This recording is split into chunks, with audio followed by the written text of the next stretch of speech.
इसके पहले के वक्तव्य में गुजराती भाषा में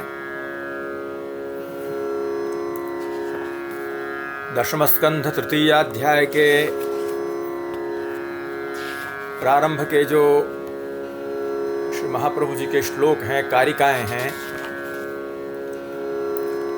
उन पर विचार किया गया और उसमें ये हमने समझा कि रूपांतर का स्वीकार यह तृतीय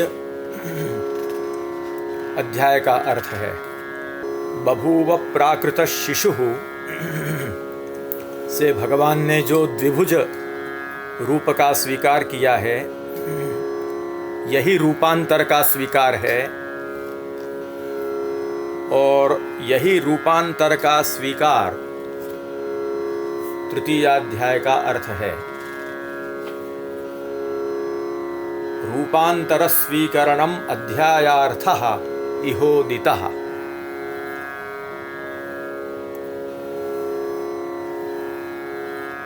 रूपांतर यानी वर्णित जो रूप, चतुर्भुजम शंख गदाद्युदायुधम से वर्णित जो रूप, चतुर्भुज रूप, उस चतुर्भुज रूप से अन्यत भिन्न जो रूप, वो रूपांतर कौन सा? द्विभुज रूप। उस द्विभुज रूप का स्वीकार यही तृतीयाध्याय का अर्थ है। जिस प्रकार श्री महाप्रभु जी ने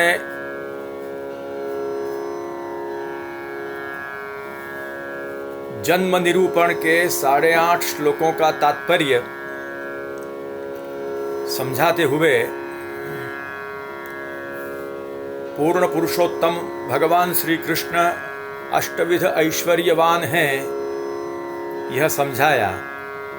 ऐश्वर्यमष्टधा यस्मात् अर्धमात्रा हरौ परा, इस श्लोक में यह समझाया। तो जिस प्रकार अष्टविध ऐश्वर्यवान स्वयं भगवान हैं, उसी प्रकार से अष्टविध ऐश्वर्य युक्त ऐसे भगवान का जो आविर्भाव है, वो आविर्भाव भी अष्ट ऐश्वर्य युक्त है। यद्यपि कौन से 8 ऐश्वर्य से युक्त आविर्भाव है, इसका निरूपण श्री पुरुषोत्तमाचार्य चरण आदि कोई भी व्याख्याकारों ने स्पष्ट रूप से किया नहीं है, परंतु यहाँ पर आविर्भाव जो अष्टविध ऐश्वर्य युक्त है, वो आविर्भाव में विद्यमान जो अष्टविध ऐश्वर्य वो कौन से हो सकते हैं, इसका कुछ विचार भगवत प्रेरणा से किया है, परंतु उसका निरूपण कभी आगे करेंगे।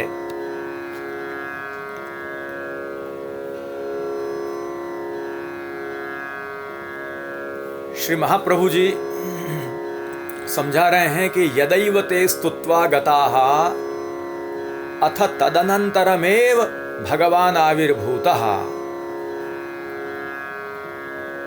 ब्रह्मा शिवादि सकल देव जैसे ही स्तुति करके वहां से गए और तुरंत ही उसके बाद भगवान का आविर्भाव हुआ है। और जब भगवान का आविर्भाव हो रहा है, उसी समय तदैव सर्वगुणोपेतः कालो जातः, उसी समय काल सर्वगुणों से संपन्न हुआ। जितने भी गुण काल में भगवान ने स्थापित किए थे, वे सभी गुण काल ने अपने आप में प्रकट किए प्रभु को समर्पित करने के लिए।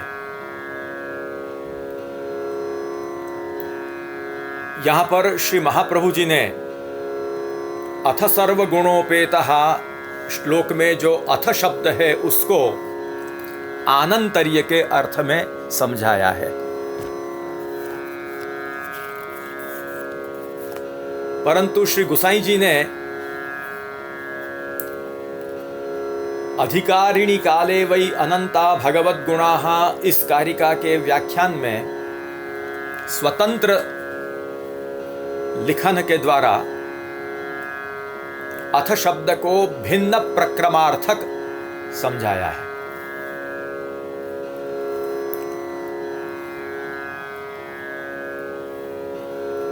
इसमें ऐसी शंका नहीं करनी चाहिए कि श्री महाप्रभु जी ने जो बताया उससे श्री गुसाई जी भिन्न कैसे बता रहे हैं, क्योंकि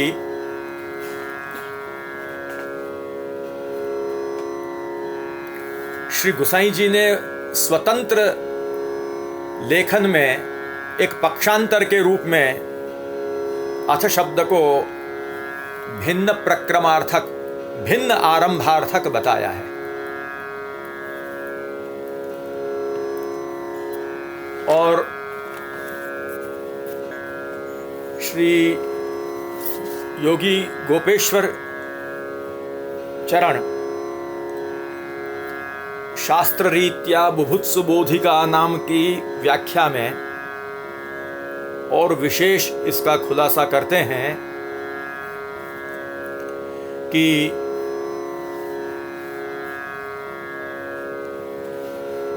आनंतर्ये अथ शब्दः सुबोधिन्याम अभिधया व्याख्यातः।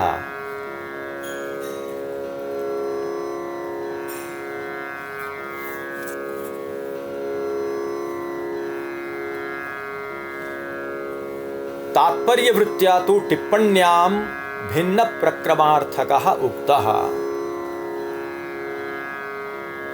शुकदेव जी ने जो मूल में श्रीमद् भागवत में अथ शब्द का प्रयोग किया है, उस अथ शब्द का अभिधावृत्ति से, अभिधा एक पद की शक्ति है, तो पद की जो शक्ति है उसका अर्थ शुकदेव जी के हृदय में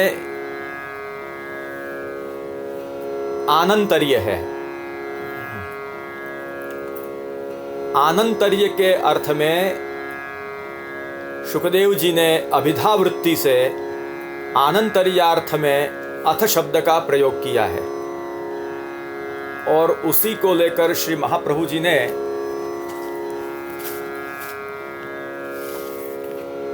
अथ तदनंतरम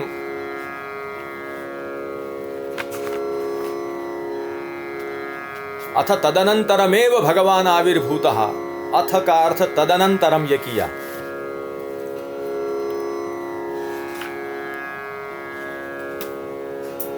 श्री गुसाई जी ने उसको भिन्न प्रक्रमार्थक बताया, यानी एक अलग ही आरंभ यहां से हो रहा है, इस अर्थ में बताया। वो तात्पर्य वृत्ति को ध्यान में रखते हुए बताया है। शुकदेव जी ने जो अथ शब्द का प्रयोग किया है उसमें अभिधावृत्ति से आनंतर्य अर्थ निकलता है, जो श्री महाप्रभु जी ने सुबोधिनी में बताया। और जो तात्पर्य वृत्ति है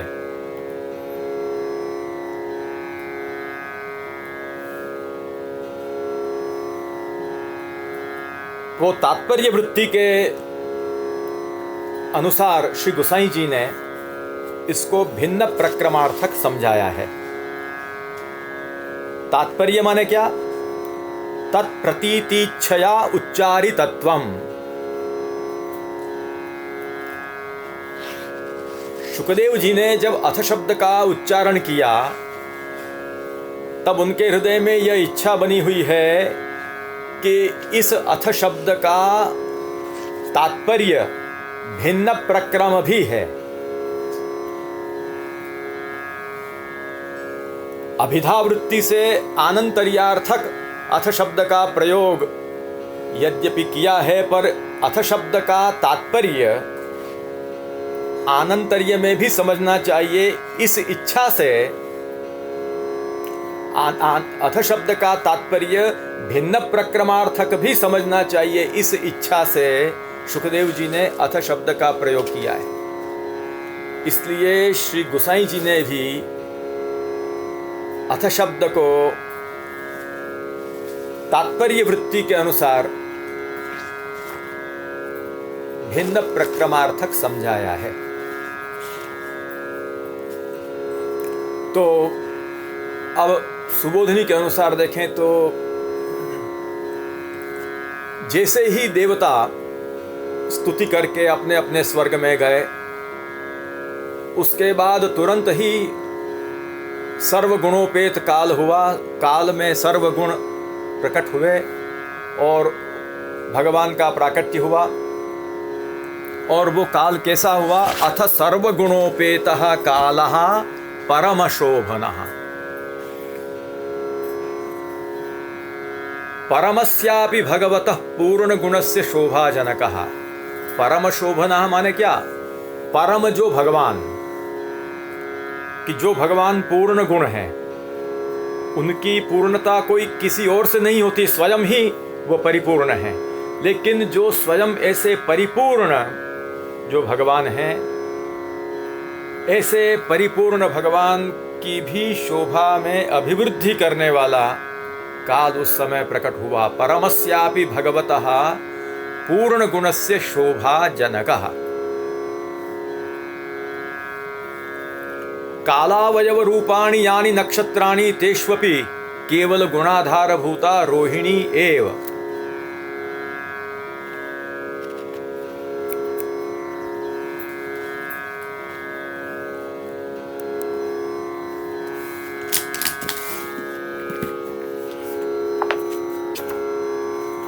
नक्षत्र जो हैं वे नक्षत्र काल के अवयव रूप हैं। काल के अवयव रूप ऐसे समस्त नक्षत्रों में केवल सर्वगुणों का आधार यदि कोई नक्षत्र हो तो वो है रोहिणी नक्षत्र, जिसमें केवल गुण ही गुण समाहित हैं। ऐसा कोई नक्षत्र हो तो वो कौन सा है? रोहिणी नक्षत्र है। भगवता ही स्वगुण प्राकट्यार्थमेव ब्रह्मा उत्पादितः।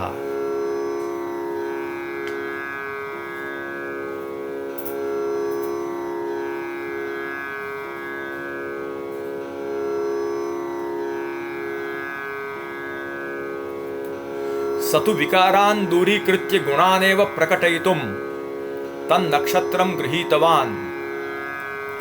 अतएव अजनस्य जन्मरहितस्य पुत्रोऽपि जन्मरहित एव इति ज्ञापयितुम् अजनाज्जन्म यस्य तस्य नक्षत्रम् इत्युक्तम्।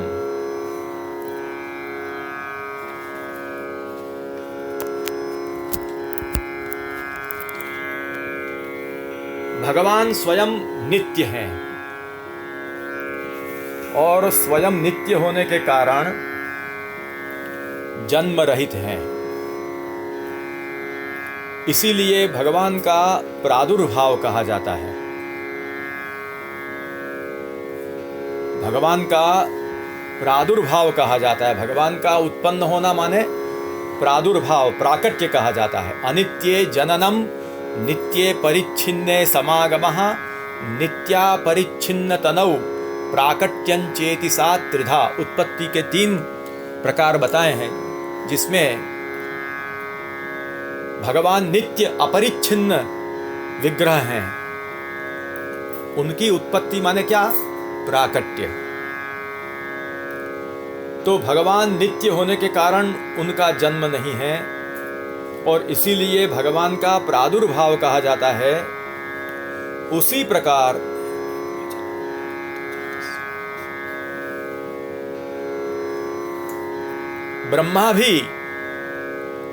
ब्रह्मा का भी प्राकट्य जो है, ब्रह्मा का भी जन्म नहीं है, आविर्भाव है, प्रादुर्भाव है। क्योंकि अजन परमात्मा जन्म रहित होने के कारण ही उनको अजन्मा कहा जाता है, अजन कहा जाता है। ऐसे अजन्मा भगवान के पुत्र जो ब्रह्मा हैं, वो ब्रह्मा का भी प्राकृत रीति से लौकिक मनुष्यों का जैसे जन्म होता है वैसे जन्म नहीं हुआ, किंतु ब्रह्मा भी गुणावतार होने के कारण गुणावतार के रूप में ब्रह्मा का भी अजन ऐसे परमात्मा से प्राकट्य ही हुआ है। और इस तरह से भगवान अपने गुणों को जगत में प्रकट करने के लिए ब्रह्मा को प्रकट करते हैं, और ब्रह्मा को भी अप्राकृत रीति से ब्रह्मा को भी प्रकट करके भगवान जगत में यह सूचित करते हैं कि देखो, जिस प्रकार मेरा पुत्र ब्रह्मा जैसे प्राकृत रीति से जन्म नहीं लेता किंतु उसका प्राकट्य है, उसी प्रकार मेरा भी जन्म नहीं है, प्राकृत रीति से जन्म नहीं है, मेरा भी प्राकट्य है। यह जगत में संदेश देने के लिए, सूचित करने के लिए ही भगवान ने ब्रह्मा को भी उस रूप में, अप्राकृत रूप में जन्म दिया है। स्वगुण प्राकट्यार्थमेव ब्रह्मा उत्पादितः सतु विकारान् दूरीकृत्य गुणानेव प्रकटितवान्। सतु विकारान् दूरीकृत्य गुणानेव प्रकटयितुं तन्नक्षत्रं गृहीतवान्।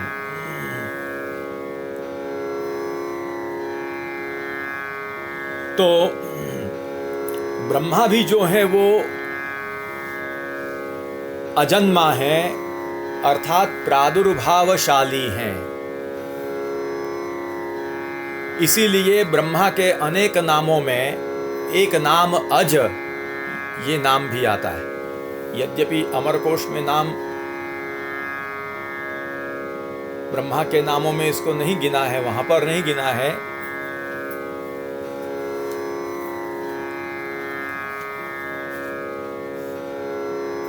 स्वर्ग वर्ग में, परंतु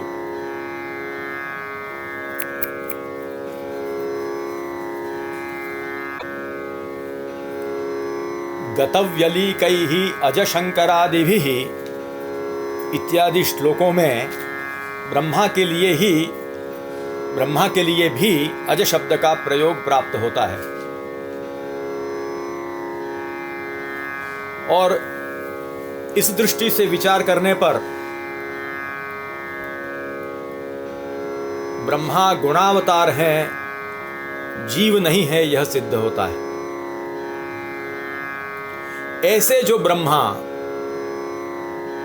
ऐसे ब्रह्मा का जो नक्षत्र है वो रोहिणी नक्षत्र है, और ये जो रोहिणी नक्षत्र है वो सर्व नक्षत्रों में उत्तम नक्षत्र माना जाता है। और ऐसे नक्षत्र में भगवान का आविर्भाव होना यह उचित ही है।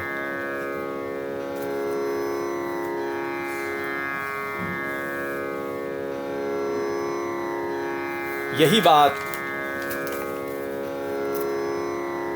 श्रीमद् भागवत में कही गई।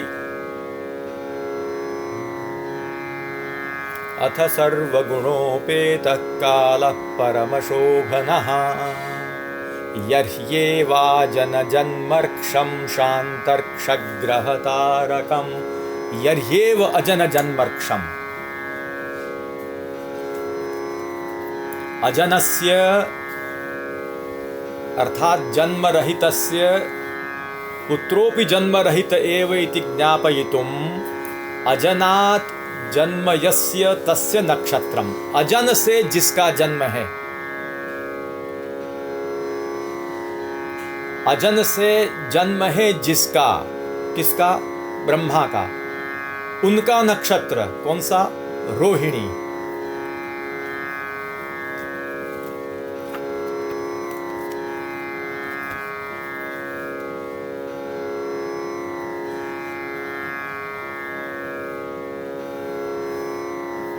तैत्तिरीय ब्राह्मण के प्रथम प्रपाठक में द्वितीय अनुवाक में श्रुति प्राप्त होती है, जिसका उल्लेख श्री महाप्रभु जी करते हैं। ततो वैते सर्वान् रोहान् आरोहन् तद रोहिण्यै रोहिणीत्वम्।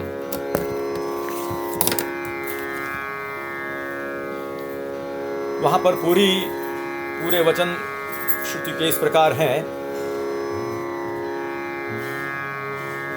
प्रजापति रोहिण्यामग्निमसृजता तन्देवा रोहिण्यामादधता ततो वैते सर्वान् रोहानरोहन् तद्रोहिण्यै रोहिणीत्वम् यो रोहिण्यामग्निमाधत्ते रुध्नोत्येवा सर्वान् रोहान् रोहति।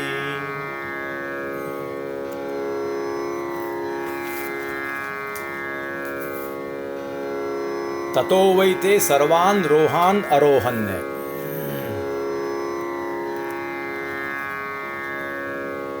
रुह्यन्ते प्राप्यन्ते इति रोहाः कामाः। जिनको प्राप्त किए जाते हैं, जिनको प्राप्त किया जाता है, वो रोह कहलाता है। रुह्यन्ते प्राप्यन्ते इति रोहाः कामाः। जिनको, जिन पदार्थों को हम प्राप्त करते हैं उनको रोह अर्थात काम कहे जाते हैं।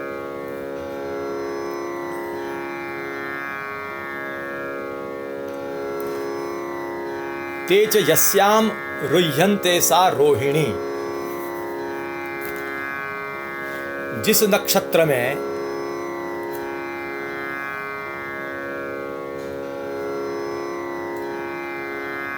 कामित पदार्थों को प्राप्त किए जाते हैं वो नक्षत्र है रोहिणी।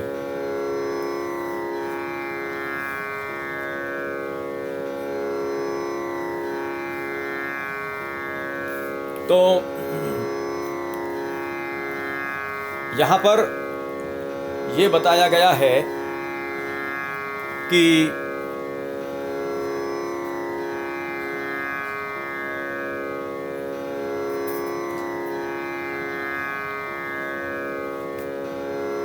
अजन से जिनका जन्म हुआ है ऐसे ब्रह्मा का नक्षत्र रोहिणी है। और यही बात कही कि यर्ह्येवा जन जन्मर्क्षम। जब अजन से जिसका जन्म है ऐसे ब्रह्मा का नक्षत्र आया। कौन सा नक्षत्र? रोहिणी। जैसा ही रोहिणी नक्षत्र आया उस समय भगवान का प्राकट्य हुआ।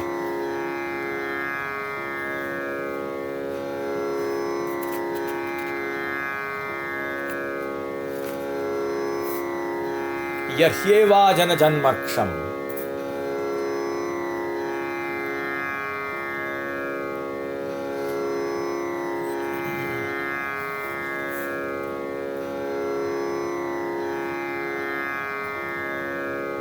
यही बात श्री महाप्रभु जी समझाते हैं कि यर्ह्येव अजन जन्मर्क्षम जातम तदैव सर्वगुणोपेत कालो जातः अनेन नक्षत्रारंभे जन्म इति सूचितम।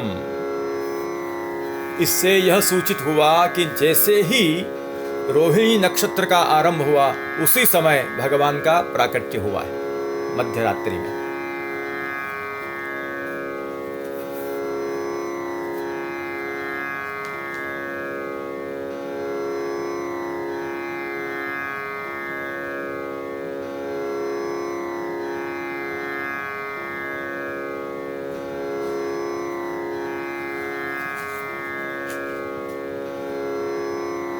और जब रोहिणी का उदय हुआ, रोहिणी नक्षत्र का उदय हुआ, तब अन्य नक्षत्र ग्रह तारा आदि भी सब शांत उस समय हो गए।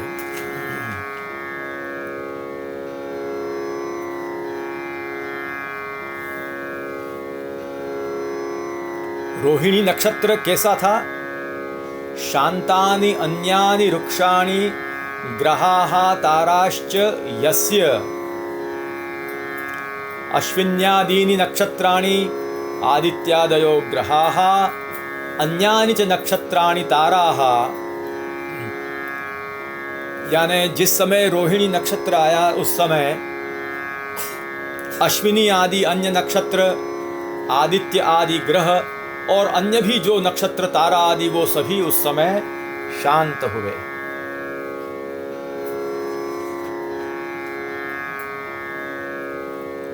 श्री महाप्रभु जी समझाते हैं कि ज्योतिष शास्त्र में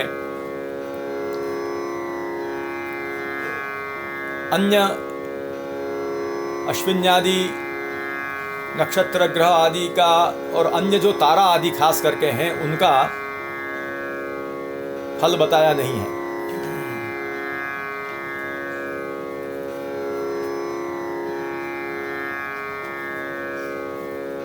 अन्य नक्षत्रों का विशेष रूप में समझना चाहिए कि अन्य नक्षत्रों का, ताराओं का ज्योतिष शास्त्र में फल कहा नहीं है, फिर भी यहाँ पर भागवत में वे भी शांत हो गए ये कहा गया है, इसलिए उसका इस रूप में फल स्वीकार करना चाहिए। इस तरह से स्वाभाविक और आनुषंगिक गुण निर्दोष काल के निरूपित किए गए। अथ सर्वगुणोपेतः कालः परमशोभनः यह्येव अजन जन्मर्क्षम शांतर्क्षग्रहतारकम। इस प्रकार काल के गुणों का वर्णन करके अब देश के गुणों का वर्णन कर रहे हैं। दिशः प्रसेदुर्गगनम निर्मलोडुगणोदयम। दिशः प्रसेदुर्गगनम, दिशः प्रसेदुः। दिशः प्रसेदुः शब्दों में देश के गुणों का वर्णन किया जा रहा है। श्री महाप्रभु जी ने समझाया, देशोपि त्रिविधश्चैव भूतान्यपि तथैव च तत्रत्या ये विदुस्तेपि ज्ञापनार्थम स्वकान् गुणान् प्रकटीकृतवन्तो वै दोषनाश पुरस्सरम। तो दिशः प्रसेदुः, भगवान का जब प्रादुर्भाव हुआ उस समय दिशाएं प्रसन्न हो गईं। यहां पर देश का वर्णन किया जा रहा है। श्री महाप्रभु जी समझाते हैं, देश 3 प्रकार का है। अधः उपरि परितश्च, नीचे, ऊपर और आजू बाजू चारों ओर। तत्र परितो दिशः, चारों तरफ, जो हमारे चारों तरफ का जो देश होता है वो है दिशा के रूप में देश। ऊपर का जो देश माने द्युलोक और नीचे भूमि, ये तीनों में उस समय सर्व प्रकार के गुण प्रकट हुए, दोष निवृत्त होकर के गुण प्रकट हुए, यह यहाँ पर कहा जा रहा है।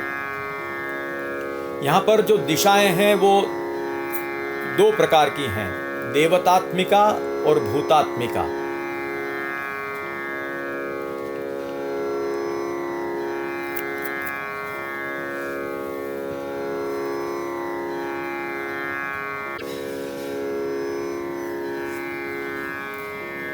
तो दिशाएं 2 प्रकार की हैं, देवतात्मिका और भूतात्मिका। देवतात्मिका दिशा यानी कान आदि देवता रूप इंद्रियां।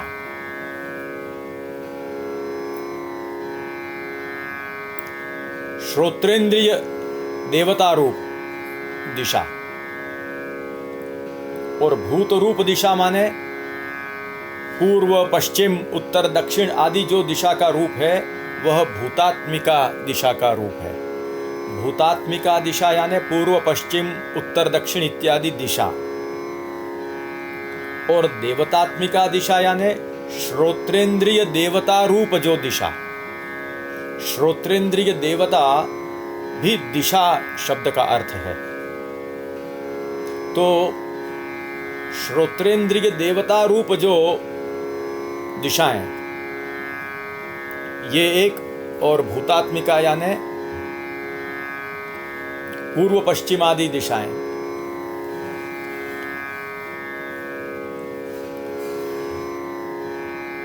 प्रश्न ये होता है कि भागवत में कहा कि दिशः प्रसेदुः, दिशाएं प्रसन्न हुई,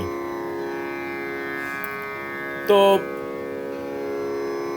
दिशाएं तो निराकार हैं, निराकार दिशाओं की प्रसन्नता कैसे हो सकती है? और प्रसाद भी, उसकी प्रसन्नता का स्वरूप भी क्या हो सकता है, यह प्रश्न हो सकता है।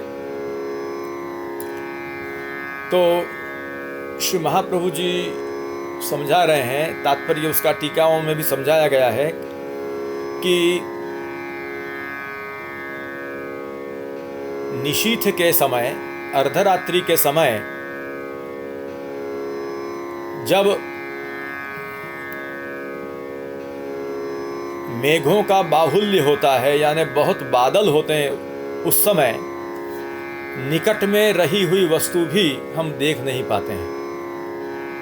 जब निकट में जो पदार्थ हो वो भी दिखता नहीं है अत्यंत मेघ के कारण, तब दूर की वस्तु तो दिख ही कहां से सकती है। परंतु जब यहाँ पर भगवान का अब आविर्भाव हो रहा है, उस समय भगवान के आविर्भाव के सामर्थ्य के कारण, भगवान के आविर्भाव के माहात्म्य के कारण यहाँ पर आधिदैविक दिशा का प्राकट्य हुआ है।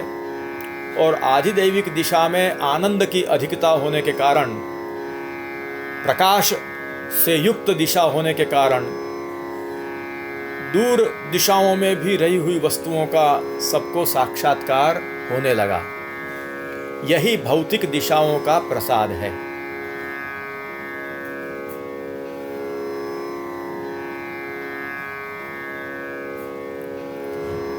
और कर्णेंद्रिय रूप जो देवतात्मिका जो दिशा है, उसका प्रसाद क्या? तो कर्णेंद्रिय रूप देवताओं का प्रसाद यही है कि अब भगवान जब प्रकट हो रहे हैं, तब भगवत संबंधी सभी शब्दों का श्रवण ये श्रवणेंद्रिय करेंगी। श्रवणेंद्रिय रूप जो दिशाएं हैं, जो कि देवतात्मिका कही जाती हैं, वो अब भगवत संबंधी सभी शब्दों का, सभी नाद का श्रवण करेंगी। इसलिए देवताओं का भी वो प्रसाद यहाँ पर कहा गया है। इस प्रकार से दिशः प्रसेदुः, दिशाएं प्रसन्न हुई, ऐसा श्रीमद् भागवत में कहा। इस तरह से देश की भी आधिदैविकता यहाँ पर बताई गई है। निर्मलोडु गणोदयम, गगनम निर्मलोडु गणोदयम, आकाश निर्मल ताराओं के समूह जिसमें है, ऐसा हुआ। आकाश कैसा हुआ? निर्मल ताराओं का समुदाय जिसमें है, ऐसा आकाश हुआ। निर्मल उडुगणों का समुदाय उदय के समय में था, अथवा निर्मल उडुगणों का समूह उसका उदय जिसमें है, इस प्रकार का आकाश का वर्णन यहाँ पर किया गया है। वर्षा काल में बादल होने स्वाभाविक होते हैं, और बादलों के कारण उडुगणों का यानी नक्षत्रों का प्रकाश नहीं दिखता है। परंतु यहाँ पर जब भगवान का प्राकट्य हो रहा है, तब आकाश निर्मल स्वच्छ हुआ और वहाँ पर निर्मल ताराओं का उदय हुआ, निर्मल तारागण का दर्शन हुआ।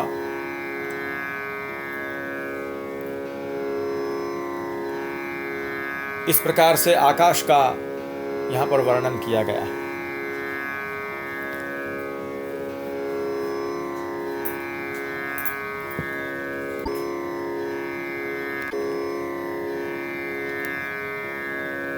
आकाश का वर्णन करके भूमि की अलौकिकता का वर्णन कर रहे हैं। मही मंगल भूयिष्ठ पुरग्राम व्रजाकरा। मही यानी भूमि मंगल भूयिष्ठा हुई, जहां पर मंगल ही मंगल हो रहे हैं, ऐसी भूमि बन गई।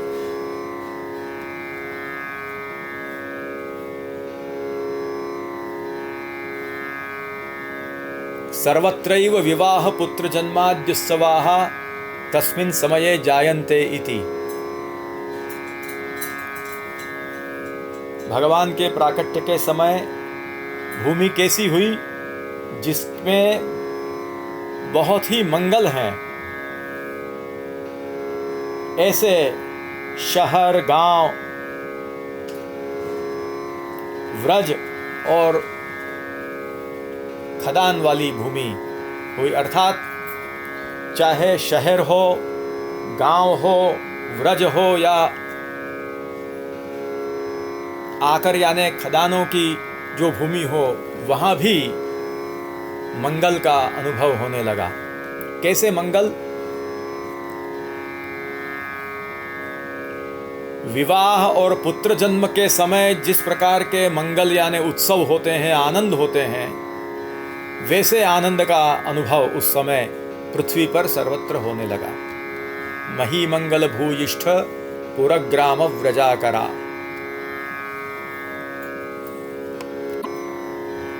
अब थोड़ा गुजराती में वर्णन करते हैं। इस आ रीते देश અને કાલના ગુણોનું વર્ણન કરીને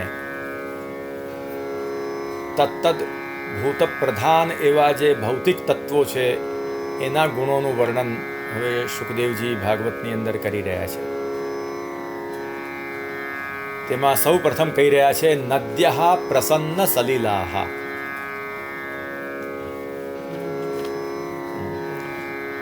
નદીઓનું જલ પ્રસન્ન થઈ ગયું। પ્રસન્ન એટલે સ્વચ્છ થઈ ગયું। ભગવાનના પ્રાકટ્યના સમયે નદીઓ સ્વચ્છ જલવાળી થઈ। હૃદા જલરુહશ્રિયઃ, અને હૃદયની અંદર કમલની શોભા પ્રકટ થઈ। હૃદય કમલની શોભાવાળા થયા।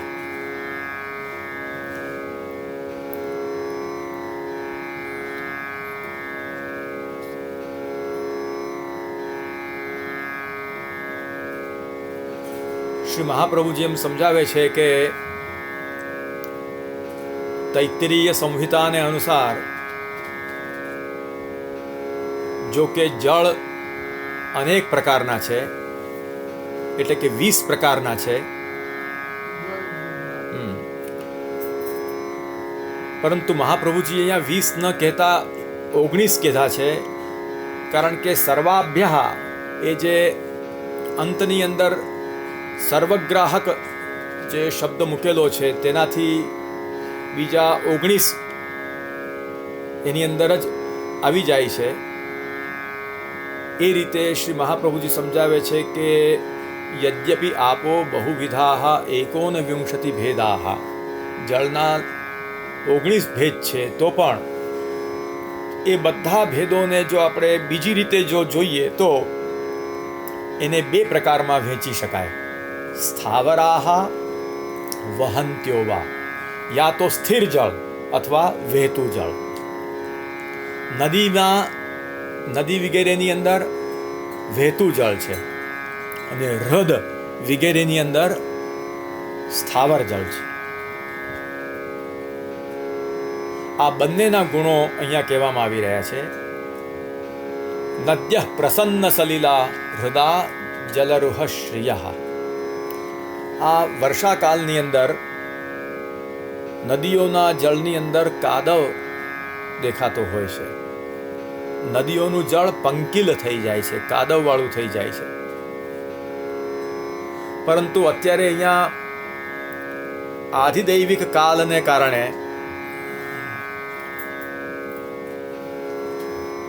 અથવા તો કાલના નિયંતા એવા ભગવાનના સામર્થ્યને કારણે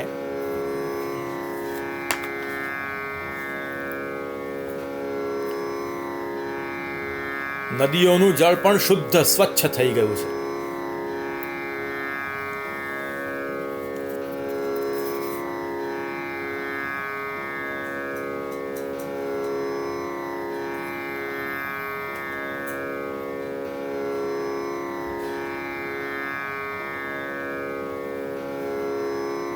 કાલના નિયંતા ભગવાન સ્વયં છે. નદીઓનું જળ જે પંકિલ છે તે શા કારણસર છે? કાલને કારણે, વર્ષારૂપી કાલને કારણે. પરંતુ જ્યારે કાલના નિયંતા ભગવાન જ્યારે પ્રકટ થતા હોય ત્યારે એ કાલ પોતાનો શું પ્રભાવ બતાવી શકે?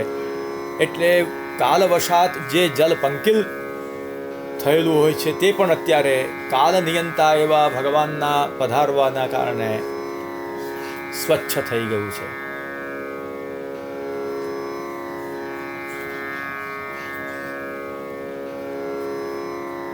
એટલું જ નહીં, અહીંયા આ સ્વચ્છ કહેવાથી માત્ર સ્વચ્છતાથી તાત્પર્ય નથી, પણ દોષ નિવૃત્તિપૂર્વક આ એનો સ્વાભાવિક ગુણ બતાડવામાં આવ્યો છે. અને હૃદાહા એટલે કે સ્થાવર જે જલ છે તે પણ કેવું થયું? જલરુહાણામ કમલાનામ શ્રીર્યેશુ. કમલની શોભા જેની અંદર પ્રકટ થઈ રહી છે, વિદ્યમાન છે, એવા હૃદો થયા. હૃદોની અંદર કમલો ખીલી ઉઠ્યા છે. સમય છે રાત્રિનો, સમય રાત્રિનો છે, અર્ધરાત્રિનો છે. અર્ધરાત્રિના સમયે કમળ ખીલે નહીં, કમલ તો સૂર્યોદયના સમયે ખીલે. પરંતુ અત્યારે ભગવાનનું પ્રાકટ્ય થઈ રહ્યું છે અને બધું જ અત્યારે આધિદૈવિક સ્વરૂપે પ્રકટ થઈ રહ્યું છે. માટે જ અત્યારે અર્ધરાત્રિનો સમય હોવા છતાં પણ હૃદયની અંદર કમલ પ્રકટ થયા છે, કમલની શોભા પ્રકટ થઈ છે. કમલ એ જલનો સારાંશ છે અને એ અત્યારે પ્રકટ થયો છે. એમાં એની શોભા પ્રકટ થઈ છે.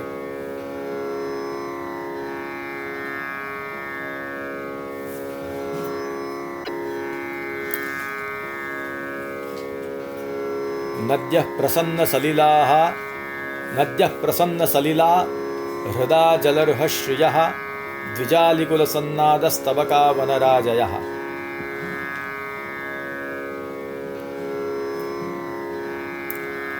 વનની પંક્તિઓ કેવી થઈ?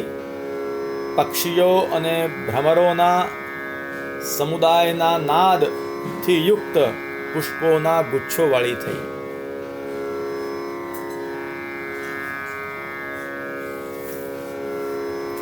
ગંધ એ ભૂમિનો ગુણ છે અને તેથી તે પુષ્પ વગેરેમાં પ્રસિદ્ધ છે. હવે ભૂમિના ગુણ કહેવા માટે ગંધનું કાર્ય અને રસનું કાર્ય કહીને પુષ્પ વગેરે સંપત્તિવાળી વનરૂપ ભૂમિને ઉત્તરાર્ધથી સમજાવી રહ્યા છે. દ્વિજાલિકુલ સન્નાદસ્તબકા વનરાજયા.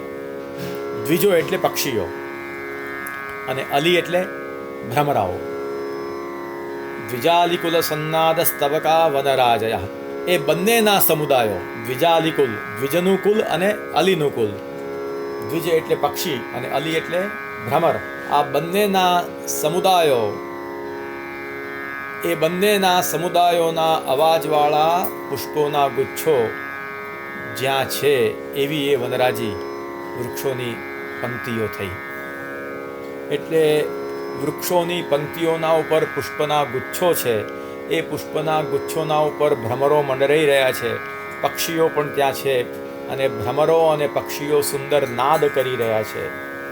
આવા ભ્રમરો અને પક્ષીઓના સમુદાયો જ્યાં સુંદર નાદ કરી રહ્યા છે, પક્ષીઓ કલરવ કરી રહ્યા છે, ભ્રમરાઓ પણ ગુંજારવ કરી રહ્યા છે. આવા પક્ષીઓના કલરવ અને ભ્રમરોના ગુંજારવથી યુક્ત એવા પુષ્પના સ્તબકો જ્યાં વિરાજમાન છે એવા વનો અને એમની અનેક વનોની એવી પંક્તિઓ એ રીતે ત્યાં શોભવા લાગી. આ રીતે ભૂમિનો ગુણ બતાડવામાં આવ્યો, વનરૂપી ભૂમિનો આ ગુણ બતાડવામાં આવ્યો.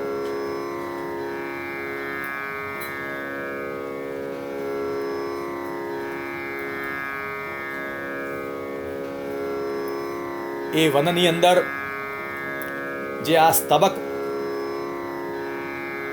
નો ઉલ્લેખ કરવામાં આવ્યો. દ્વિજાલિકુલ સન્નાદ સ્તબકાહ, એટલે માલતી આદિ પુષ્પોના અને આમ્રાદિ પુષ્પોના ત્યાં સ્તબકો અને એની ગંધ ત્યાં આવી રહી છે એમ બતાડી રહ્યા છે.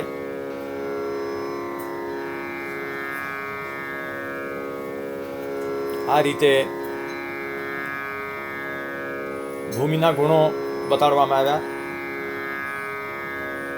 હવે વાયુનો ગુણ બતાડી રહ્યા છે. વવૌ વાયુ સુખસ્પર્શ પુણ્યગંધવ શુચિ.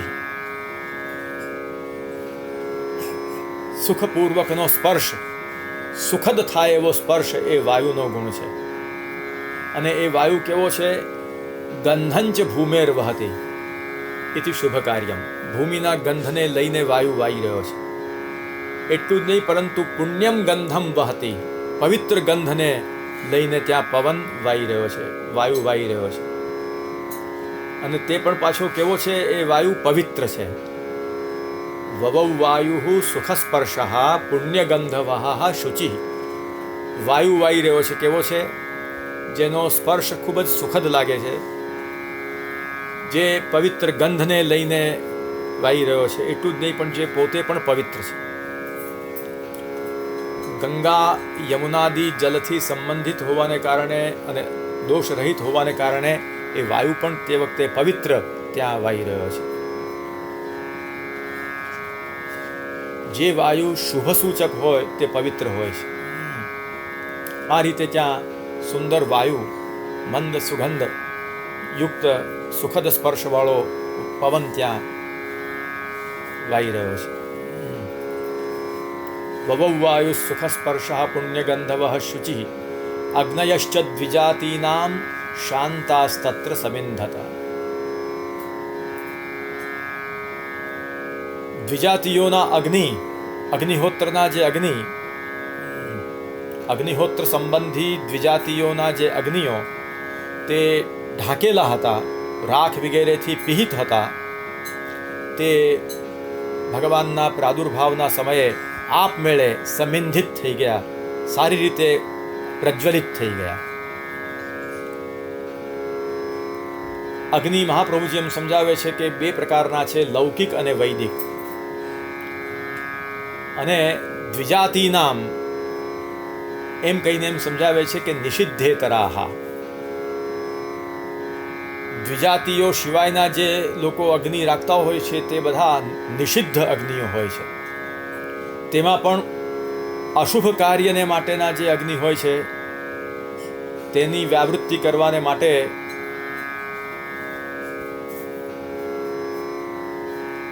શાંત જે અગ્નિ હતા તે સમયે સમિંધિત થઈ ગયા, સમ્યક પ્રદીપ્ત થઈ ગયા એવું કીધેલું છે. એટલે તે સમયે જે શુભ અગ્નિઓ હતા દ્વિજાતિઓના ઘરની અંદર, અગ્નિહોત્રીઓના ઘરની અંદર, તે અગ્નિઓ તે સમયે સ્વયં પ્રજ્વલિત થઈ ગયા. અને એનાથી એમ બતાડે છે કે અસુરાદિ શાસ્ત્ર સિદ્ધ જે દુષ્કર્મ સંબંધી અગ્નિઓ હતા, અસુરાદિ શાસ્ત્રોની અંદર જે અગ્નિઓનું વર્ણન કરવામાં આવે છે કે જે દુષ્કર્મ સંબંધી છે, એ અગ્નિઓ તે સમયે સમિંધિત નહીં થઈ શક્યા. પણ તેનાથી ભિન્ન દ્વિજાતિઓના જે શુભ અગ્નિહોત્રાદિ સંબંધી શુભ અગ્નિઓ, એ અગ્નિઓ શાંત હતા છતાં પણ તે સમયે સમિંધિત થઈ ગયા, સુપ્રદીપ્ત થઈ ગયા. આ રીતે અગ્નિનું વૈશિષ્ટ્ય બતાડીને હવે આગળ કહી રહ્યા છે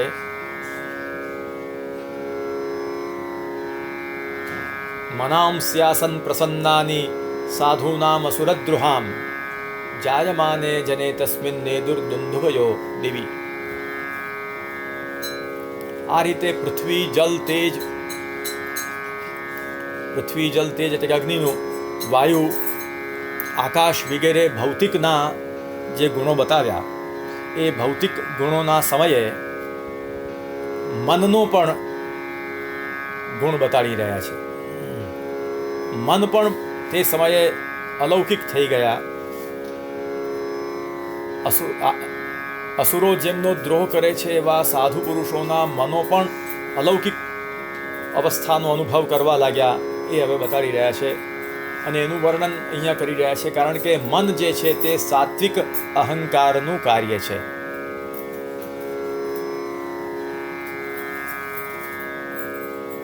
તામસ અહંકારનું કાર્ય છે ભૂતો. પંચ મહાભૂતો છે તે તામસ અહંકારનું કાર્ય છે. એનું વર્ણન થઈ ગયું. હવે સાત્વિક અહંકારનું કાર્ય જે મન છે તેનું નિરૂપણ કરવામાં આવી રહ્યું છે, મનાંસ્યાસન પ્રસન્નાની. અને આ મનનું નિરૂપણ કરવાથી જ રાજસ અહંકારના કાર્યો જે ઇન્દ્રિયો છે તેનું પણ નિરૂપણ થઈ જાય છે.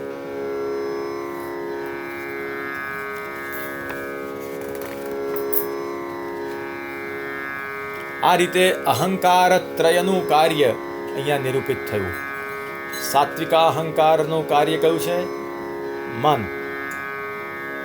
રાજસાહંકારનું કાર્ય કયું છે?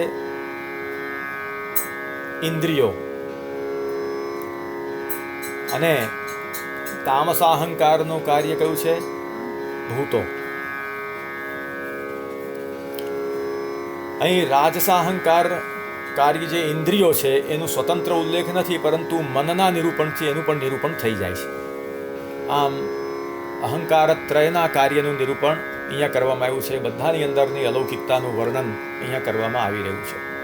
તો મનાંસ્યાસન પ્રસન્નાની સાધુનામ અસુરદ્રુહામ. સાધુઓ કેવા છે? જેમનો અસુરો દ્રોહ કરે છે. અસુરો જેમનો દ્રોહ કરે છે એવા સત્પુરુષોના મન તે સમયે પ્રસન્ન થઈ ગયા. ભગવાનનો પ્રાદુર્ભાવ જે સમયે થયો તે સમયે સત્પુરુષોના મન પ્રસન્ન થઈ ગયા.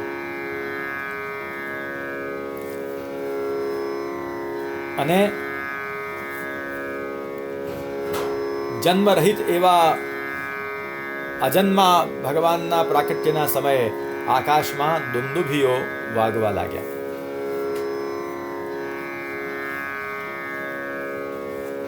સાધુ પુરુષોના મન પ્રસન્ન થયા. શ્રી મહાપ્રભુજી સમજાવે છે કે યદા સત્વમ આરૂઢમ ભવતી તદા મનાંસી પ્રસન્નાની ભવંતી.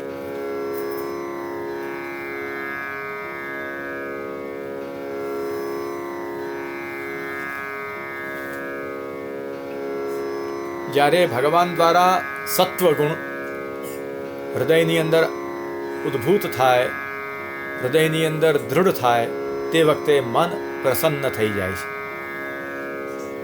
તો મન પ્રસન્ન થયા, મનાંસ્યાસન પ્રસન્નાની આટલું જો કહે તો મન તો અસુરોના પણ હોય છે.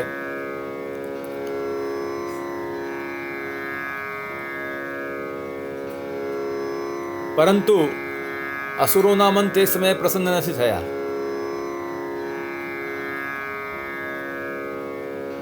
કારણ કે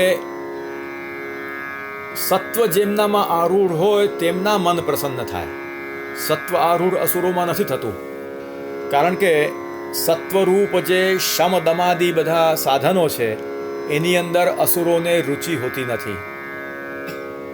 અને માટે એમની અંદર સત્વગુણનો આવિર્ભાવ, સત્વગુણની આરૂઢતા થતી ન હોવાને કારણે તેમને ચિત્તની અંદર પ્રસન્નતા થઈ નહીં. એટલે મનસો દૈત્ય સંબંધિત્વમપી વર્તતે ઇતિ તન્નિવૃત્ત્યર્થમ સાધૂનામિત્યુક્તમ. સાધુજનોના મન પ્રસન્ન થઈ ગયા. કારણ કે ભગવાનની કૃપાથી એમનામાં સત્વગુણનો આવિર્ભાવ થયો, સત્વગુણ આરૂઢ થયું, અને માટે એમના મન પ્રસન્ન થઈ ગયા. અને આ જે સાધુ શબ્દ છે તે દૈત્ય વ્યતિરિક્ત માત્ર પર છે. દૈત્ય વ્યતિરિક્ત, દૈત્ય સિવાયના બધાના મન પ્રસન્ન થયા. એ સમજાવવા માટે અસુરદ્રુહામ કીધું છે. એટલે વ્યવહારની અંદર જે સન્માર્ગવર્તીઓ છે એવા જે સાધુજનો છે એમના મન પ્રસન્ન થયા.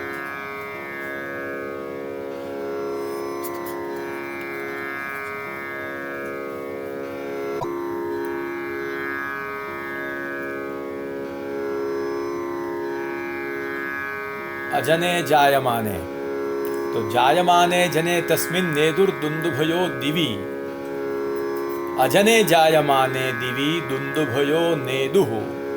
જે વખતે અજન્મા એવા ભગવાન પ્રકટ થઈ રહ્યા છે તે વખતે આકાશની અંદર દુંદુભીઓ આપમેળે વાગવા લાગી. અને તે પણ તસ્મિન એટલે તસ્મિનનો અર્થ કર્યો કે તન નિકટે યથા વસુદેવાદય શૃણવંતી. દુંદુભીઓ એ રીતે વાગવા લાગી કે ત્યાં કારાગૃહની અંદર વસુદેવ દેવકી વગેરે પણ બંને એ સાંભળી શકે તે રીતે તે સમયે ત્યાં દુંદુભીઓ વાગવા લાગી. અને આ રીતે આકાશનું આ ગુણોનું વર્ણન થઈ રહ્યું છે. આકાશના ગુણો કયા કયા છે? નૃત્ય, વાદિત્ર વગેરે. દુંદુભી એ મંગલવાદ્ય છે અને તે એ સ્વયં વાગવા લાગ્યા. મહાપ્રભુજી સમજાવે છે કે સ્વયમેવ નેદુઃ નતુ કૈશ્ચિત વાદિતાઃ. તે વખતે દુંદુભી કોઈએ વગાડી નથી, પરંતુ પોતાની મેળે જ વાગવા લાગી. બરાબર, પોતાની મેળે જ વાગવા લાગી.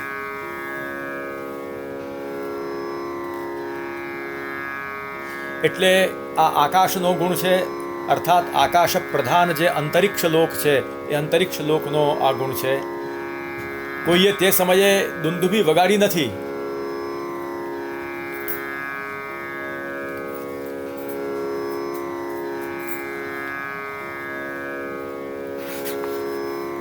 જગુઃ કિન્નર ગંધર્વાઃ તુષ્ટુભુઃ સિદ્ધચારણાઃ વિદ્યાધરાશ્ચ નનૃતુઃ અપ્સરોભિઃ સમમ મુદા.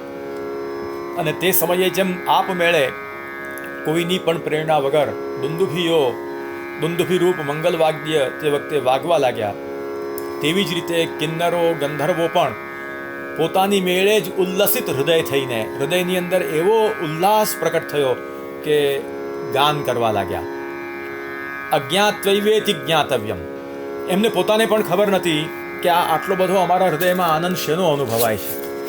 એટલો બધો હૃદયમાં આનંદ અનુભવાવા લાગ્યો, એટલો બધો હૃદયની અંદર ઉલ્લસિત ભાવ અનુભવાવા લાગ્યો કે એ ઉલ્લાસને કારણે ગાન કરવા લાગ્યા.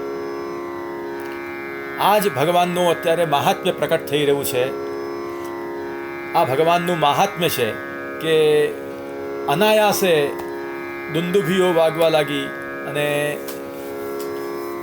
કિન્નરો ગંધર્વો વગેરે આપમેળે ગાન કરવા લાગ્યા કોઈની પણ પ્રેરણા વગર.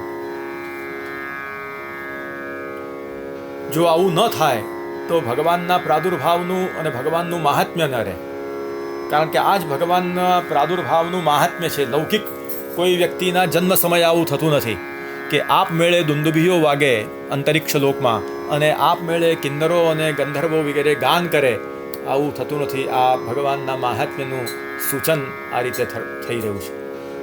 સિદ્ધાશ્ચારણાશ્ચ તુષ્ટુભુઃ જગુઃ કિન્નર ગંધર્વાઃ તુષ્ટુભુઃ સિદ્ધચારણાઃ.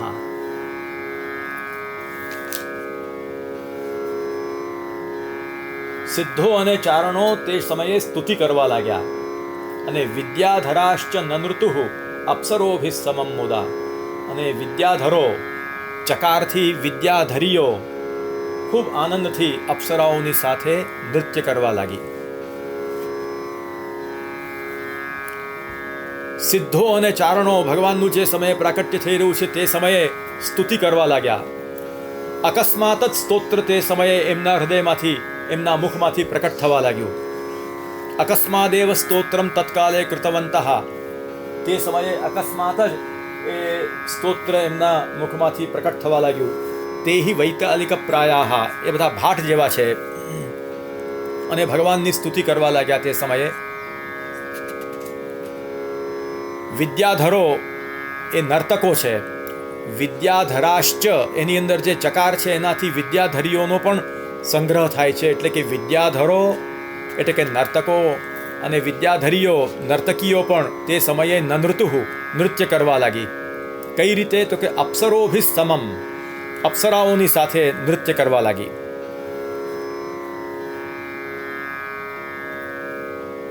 તે સમયે વિદ્યાધરીઓએ અને અપ્સરાઓએ જે નૃત્ય કર્યું એ નૃત્ય પણ આકસ્મિક નૃત્ય હતું. એ નૃત્ય પણ અત્યંત આનંદના આવિર્ભાવને કારણે હતું. સ્વાભાવિક આનંદની અંદર જે અનુભૂતિ થઈ, એ આનંદના ભરભાવને કારણે વિદ્યાધરો વિદ્યાધરીઓ અપ્સરાઓ પણ નાચવા લાગી ગયા અને તે આનંદના આવેશની અંદર નાચવા લાગ્યા. તે સમયનું એમનું જે નૃત્ય હતું, યદ્યપિ એ લોકો શાસ્ત્રીય નૃત્યના નિષ્ણાતો હતા, પરંતુ શાસ્ત્રીય નૃત્યના નિષ્ણાત હતા તેમ છતાં પણ શાસ્ત્રીય પ્રકારથી તે વખતે નૃત્ય નહીં, પણ આનંદથી એકાએક થતું જે નૃત્ય, કોઈ શાસ્ત્રીય પ્રકારનું અનુસંધાન રાખ્યા વગર જેમ એક આનંદમાં આવીને માણસ નાચે કૂદે, તે રીતે તે સમયે નૃત્ય કરવા લાગ્યા. આનંદાવેશે નૈવ નૃત્યમ નતુ શાસ્ત્રીયમ મુદા આનંદેન ન કેનચિત પ્રેરિતા. આનંદથી પ્રેરિત થઈને, એટલે કે સ્વતઃ સ્વનિષ્ઠ જે આનંદ, તે આનંદની અનુભૂતિથી જ નૃત્ય કરવા લાગ્યા. કોઈએ કીધું કે હવે તમે નૃત્ય કરો, ભગવાનનો પ્રાદુર્ભાવ થઈ રહ્યો છે માટે બધા નાચો કૂદો, એવું એ રીતે કોઈ કીધું નથી. સ્વતઃ આનંદથી પ્રેરિત થઈને તે વખતે નૃત્ય કરવા લાગ્યા. આનાથી, આટલા વર્ણનથી એ સિદ્ધ થયું કે જે કોઈ વિદ્યાની અંદર નિરત હતા, તે બધા અકસ્માત તે સમયે આનંદની અનુભૂતિ કરવા લાગ્યા હૃદયની અંદર, અને આનંદની અનુભૂતિ કરીને જે કાર્યમાં નિરત હતા તે કાર્યની અંદર તત્પર થઈને તે કાર્ય કરવા લાગી પડ્યા. એ જ વાત આવી કે જગુઃ કિન્નર ગંધર્વા સ્તુષ્ટુભુઃ સિદ્ધચારણાઃ વિદ્યાધરાશ્ચ નૃતુઃ અપ્સરોભિઃ સમમ મુદા.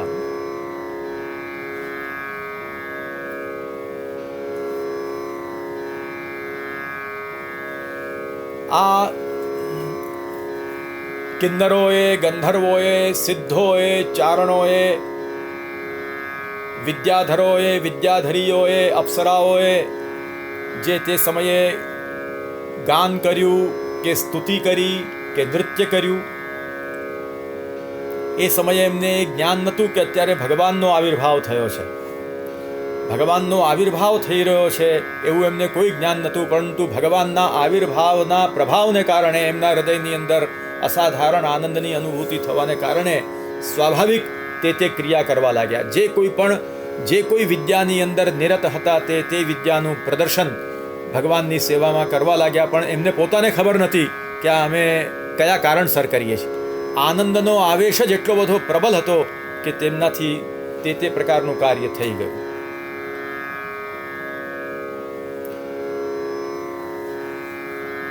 પણ હવે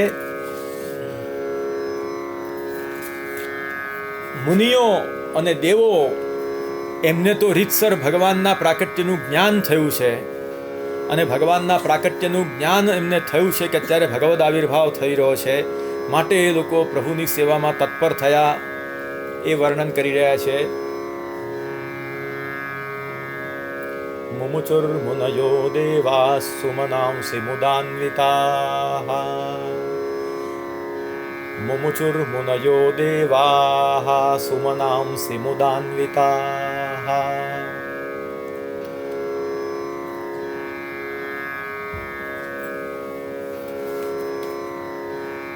મુનિઓ અને દેવો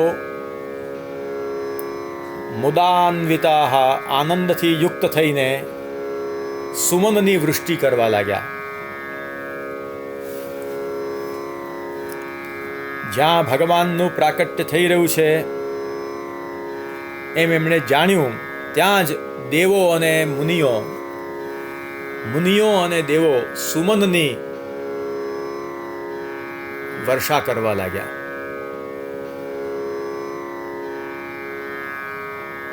તે જ વસ્તુ હવે સમજાવી રહ્યા છે કે અથચ મુનયઃ સુષ્ઠુ નિર્દુષ્ટાની મનાંસી પુરુષોત્તમ સંબંધા ભાવાત સમાધિતો નિષ્કાસ્ય તદાવિર્ભાવ સ્થલે મુમુચુઃ વવૃષુઃ ઇત્યર્થઃ.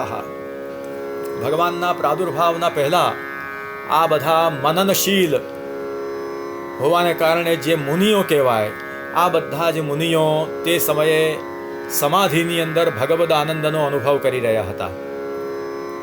પૂર્ણ પુરુષોત્તમનો સમાધિની અંદર અનુભવ કરી રહ્યા હતા. સમાધિની અંદર હૃદયની અંદર જ પુરુષોત્તમના આનંદની અનુભૂતિ કરી રહ્યા હતા. પરંતુ જે સમયે ભગવાનનો આવિર્ભાવ આ ધરાતલના ઉપર થયો, તે સમયે અકસ્માત એમની સમાધિ છૂટી ગઈ, કારણ કે અંદર અનુભૂતિ જે થઈ રહી હતી તે સ્વરૂપ અત્યારે બહાર પ્રકટ થયું છે. એટલે પુરુષોત્તમ સંબંધ એમનો જે અંદર થઈ રહ્યો હતો એ સંબંધ ત્યાંથી કટ થયો, સંબંધનો અભાવ અનુભવાયો અને તેની સાથે જ એમની સમાધિ છૂટી. અને સમાધિ છૂટી અને જ્યાં ભગવાનનો આવિર્ભાવ મથુરાની અંદર થઈ રહ્યો છે ત્યાં એ સ્થળની અંદર એમણે પોતાના સુમનને સુષ્ઠુ મન, સુંદર મનની વર્ષા કરી. કોણે? મુનિઓએ. અહીંયા સુમન શબ્દનો પ્રયોગ કરેલો છે. આ સુમન શબ્દ જે છે એ બે અર્થમાં આવે છે. સુમન એટલે સુષ્ઠુ મનઃ, સુમનાંસી એટલે કે સુષ્ઠુ મનાંસી, સુંદર મનો, એ અર્થમાં પણ. અને બીજું સુમનાંસીનો અર્થ એ પુષ્પના અર્થમાં પણ થાય છે. શ્રી ગુસાઈજી અહીંયા બહુ સુંદર સમજાવે છે કે મુનયઃ સુષ્ઠુ નિર્દુષ્ટાની મનાંસી પુરુષોત્તમ સંબંધાભાવાત સમાધિતો નિષ્કાસ્ય તદાવિર્ભાવ સ્થલે મમુચુઃ વવૃષુઃ ઇત્યર્થઃ. દેવાસ્તુ પુષ્પાણી, એટલે દેવતાઓએ તો પુષ્પોની વૃષ્ટિ કરી અંતરિક્ષમાંથી, આકાશમાંથી, પરંતુ મુનિઓ તો જ્યાં જે તે સ્થળે જ્યાં પોતે હતા, ભગવાનના પ્રાદુર્ભાવ સમયે પૃથ્વીના ઉપર જે તે સમયે જ્યાં સમાધિની અંદર સ્થિત હતા ત્યાંથી જ સમાધિમાંથી બહાર આવીને એમણે એ પોતાનું મન જેવું એમાંથી બહાર સમાધિમાંથી નીકળ્યું તેવું જ એ મન એમણે ક્યાં લગાડી દીધું? ભગવાનનો જ્યાં આવિર્ભાવ થઈ રહ્યો છે ને એ આવિર્ભાવનો જ્યાં આનંદ અનુભવાઈ રહ્યો છે એ આનંદની અંદર પોતાનું મન જોડી દીધું. અને એ રીતે એમને એમના મનની વર્ષા કરી, વૃષ્ટિ કરી એમ કહેવાય. ભગવાનના આવિર્ભાવના સ્થળની અંદર એમણે એમના સુંદર એટલે કે નિર્દુષ્ટ મનની વૃષ્ટિ કરી, જ્યાં પુરુષોત્તમનો આવિર્ભાવ થઈ રહ્યો છે ત્યાં. અને દેવતાઓ તો આકાશમાં છે, એટલે દેવતાઓએ તે સમયે ભગવાનના આવિર્ભાવ સ્થળમાં પુષ્પોની વૃષ્ટિ કરી. અતએવ પુષ્પાદિપદાની વિહાય ઉભયાર્થકત્વાત સુમનઃ પદમુક્તમ. કારણ કે એ શક્ય નથી કે મુનિઓ પણ ફૂલની વર્ષા કરે, કારણ કે મુનિઓ તો ભૂમિ પર છે. શ્રી ગુસાઈજી બહુ સુંદર સમજાવે છે કે મુનિઓ તો ભૂમિના ઉપર છે. એ ભૂમિના ઉપર સ્થિત રહેલા મુનિઓ એ દેવતાઓની સાથે એમનું પણ વૃષ્ટિ કર્તૃત્વ કેવી રીતે સંભવી શકે? એટલે સુમન શબ્દના બે અર્થ કરવાના છે. સુષ્ઠુ મન એટલે કે નિર્દુષ્ટ મન, પોતાનું નિર્દુષ્ટ મન એ મુનિઓએ વર્ષાવ્યું, અર્થાત એ સ્થળની અંદર જોડી દીધું. અને દેવોએ પુષ્પોની વૃષ્ટિ કરી. અન્યથા ભુવિ સ્થિતાનામ મુનિનામ નભસી સ્થિતૈર્દેવૈઃ સહ વૃષ્ટિકર્તૃત્વમ કથમ ઉપપદ્યેત.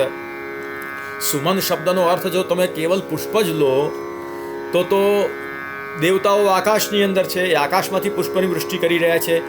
મુનિઓ તો પ્રાદુર્ભાવ સમયે જે તે સ્થળમાં સમાધિમાં બેઠેલા હતા એ ત્યાં બેઠેલા છે પોતપોતાની જગ્યાએ. જરૂર એમની સમાધિ અત્યારે છૂટી ગઈ છે, કારણ કે અંદર અંતઃ પુરુષોત્તમનો અનુભવ થઈ રહ્યો હતો, તે પુરુષોત્તમનો અનુભવ હવે થતો નથી, કારણ કે પ્રભુ બહાર પ્રગટ્યા છે. એટલે તત્કાલ જેવું અંદરથી મન બહાર આવ્યું સમાધિમાંથી કે સીધું તે સ્થળે એમનું મન પ્રભુની ઈચ્છાથી જોડાઈ ગયું. આ જ એમની સુમનની વૃષ્ટિ. મનને જે પુષ્પ રૂપે જે કીધું એ એટલે માટે કીધું કે ઉજ્જવલત્વ સંકોચ વિકાસાદિ ધર્મવત્વાત અવિરુદ્ધમ. મનને પણ પુષ્પના જેવું કહી શકાય છે. કેમ કે પુષ્પની અંદર જેમ ઉજ્જવલતા રૂપી ધર્મ છે, તેમ મનની અંદર સુંદર મનની અંદર પણ ઉજ્જવલતા રૂપી ધર્મ છે. જેની અંદર દોષો ભરેલા હોય તેનું મન ઉજ્જવલ નહીં કહેવાય, મેલું મન કહેવાય. મારા જેવાનું મારા જેવાનું મેલું મન કહેવાય. પણ આ તો ઋષિમુનિઓ છે, મુનિઓ છે, એમનું મન તો પુરુષોત્તમમાં લાગેલું છે, એટલે નિર્દુષ્ટ થયેલું છે. પુરુષોત્તમના સંબંધથી નિર્દુષ્ટ થયેલું મન હોવાને કારણે સુમન છે. સુમન એટલે પુષ્પ જેવું થયું એટલે. અને માટે પુષ્પ જેવા ધર્મો એમાં હોવાથી એ શબ્દ એમાં અનુકૂળ છે, કારણ કે પુષ્પની અંદર જેવી ઉજ્જવલતા તેવી આમના નિર્દુષ્ટ મનની અંદર ઉજ્જવલતા. પુષ્પની અંદર જેમ સંકોચ વિકાસ વગેરે ધર્મ, તેમ મુનિઓને પણ ભગવત સંબંધ સિવાયના જે વિષયો હોય એમનામાં એમનું મન સંકોચાઈ જાય, અને જ્યાં ભગવત સંબંધ હોય ત્યાં એમનું મન વિકાસ પામી જાય. આ રીતે સંકોચ વિકાસશાલીતા પણ આ ભાગ્યશાલી મુનિઓની અંદર હોવાને કારણે પુષ્પતયા એનું વર્ણન બહુ સુંદર અહીંયા કરવામાં આવ્યું છે. મુદાન્વિતા, આ બધા આનંદથી અન્વિત થયેલા છે, આનંદથી યુક્ત છે. આ જે આનંદ છે મુદાન્વિતા એટલે આનંદરૂપી મકરંદ સંપત્તિ. પુષ્પની અંદર જે મકરંદ હોય તેમ એની અંદર આનંદરૂપી મકરંદ અત્યારે પ્રાપ્ત થયેલો છે. હવે જે સમયે સુમનોની વૃષ્ટિ મુનિઓ કરી રહ્યા છે, મન રૂપે, સુમન એટલે સુષ્ઠુ મનની વૃષ્ટિ કરી રહ્યા છે, અને દેવતાઓ પણ પુષ્પની વૃષ્ટિ કરી રહ્યા છે. આવી પુષ્પની વૃષ્ટિ જ્યાં થતી હોય તે સમયે મેઘોએ વિચાર કર્યો કે અત્યારે આ ભગવાનના પ્રાદુર્ભાવના સ્થળના ઉપર સાક્ષાત આ દેવતાઓ પુષ્પની વૃષ્ટિ કરી રહ્યા છે, અને આ પુષ્પની વૃષ્ટિ કેટલી બધી સુંદર લાગી રહી છે. આટલી સુંદર પુષ્પની વૃષ્ટિ જ્યાં થતી હોય ત્યાં અમે જો આ અમારા જળની વર્ષા કરશું તો એ એટલી શોભશે નહીં. આ પુષ્પની વૃષ્ટિ અત્યારે જેટલી શોભી રહી છે તેના આગળ અમારી જલની વૃષ્ટિ એટલી શોભશે નહીં.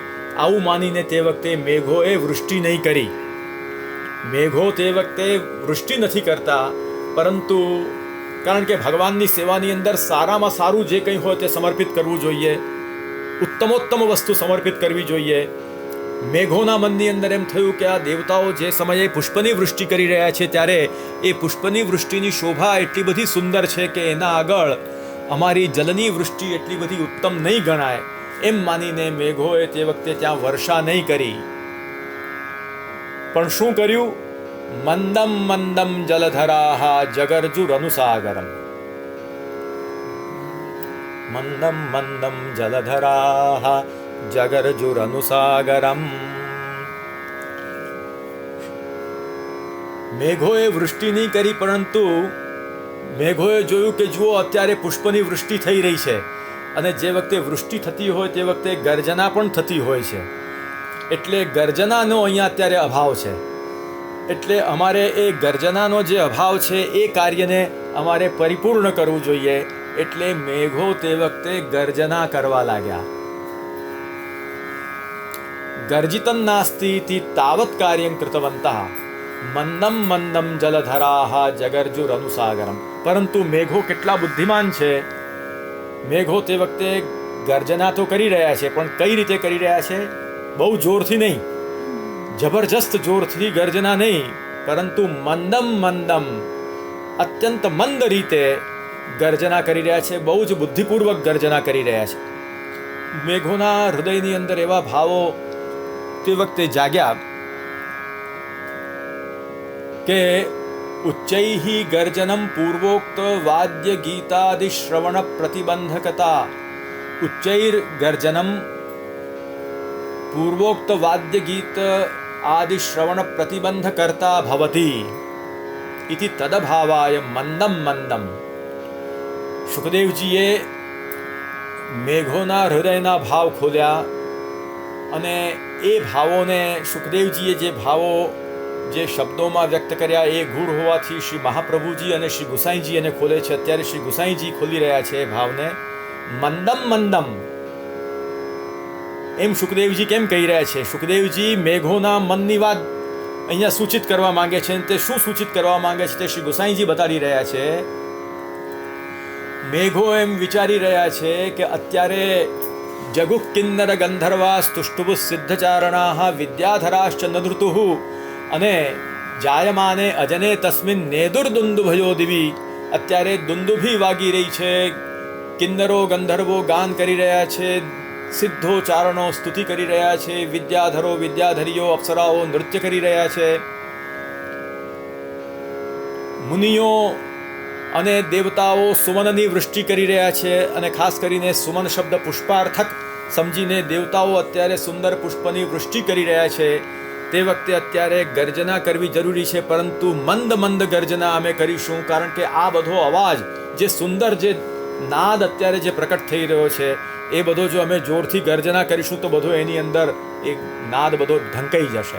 આ ગાન સંગીત વગેરે જે બધું નૃત્ય વગેરે જે સુંદર ધ્વનિ પ્રકટ થઈ રહ્યો છે બધો દબાઈ જશે અને એને કારણે જે પ્રભુની સેવામાં અત્યારે આ બધું પ્રસ્તુત થઈ રહ્યું છે એમાં અવરોધ થશે, બાધા થશે. આવા ભાવથી મેઘો ધીરે ધીરે ગરજવા લાગ્યા.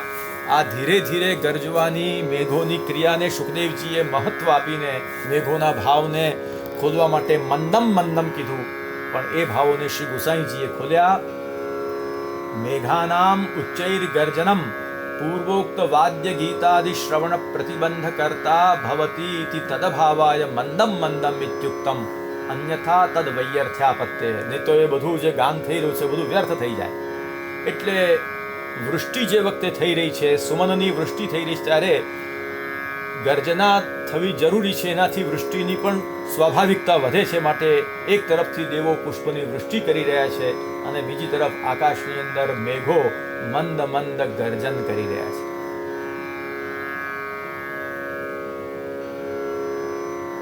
અને આ રીતે જ્યારે મેઘોનું ગર્જન પણ એની અંદર પ્રવિષ્ટ થયું ત્યારે યુગપજ્જાયમાનાન્યપી વાદ્ય ગીત ગર્જિતાની અન્યોન્ય મિશ્રિતાની સર્વૈઃ અશ્રૂયંત ઇતિ ભાવા. અને તે સમયે જ્યારે વાદ્ય ગીત આ બધું જ્યારે થઈ રહ્યું હતું તે વખતે મેઘોનું અંદર ગર્જન પણ એમાં સંમિલિત થયું અને તે વખતે અત્યંત સુંદર ધ્વનિ પ્રકટ થયો અને તે સમયે બધા જ ભાગ્યવાનો એનું શ્રવણ કરવાના અધિકારી બન્યા.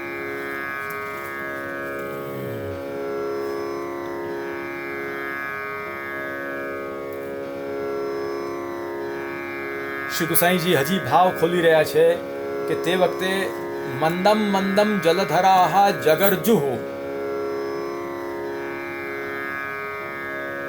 મેઘોએ ત્યાં ગર્જના જ કરી, વૃષ્ટિ નહીં કરી. અને માટે સુખદેવજીએ ત્યાં બહુ સુંદર શબ્દનો પ્રયોગ કર્યો કે મંદમ મંદમ જલધરાહ.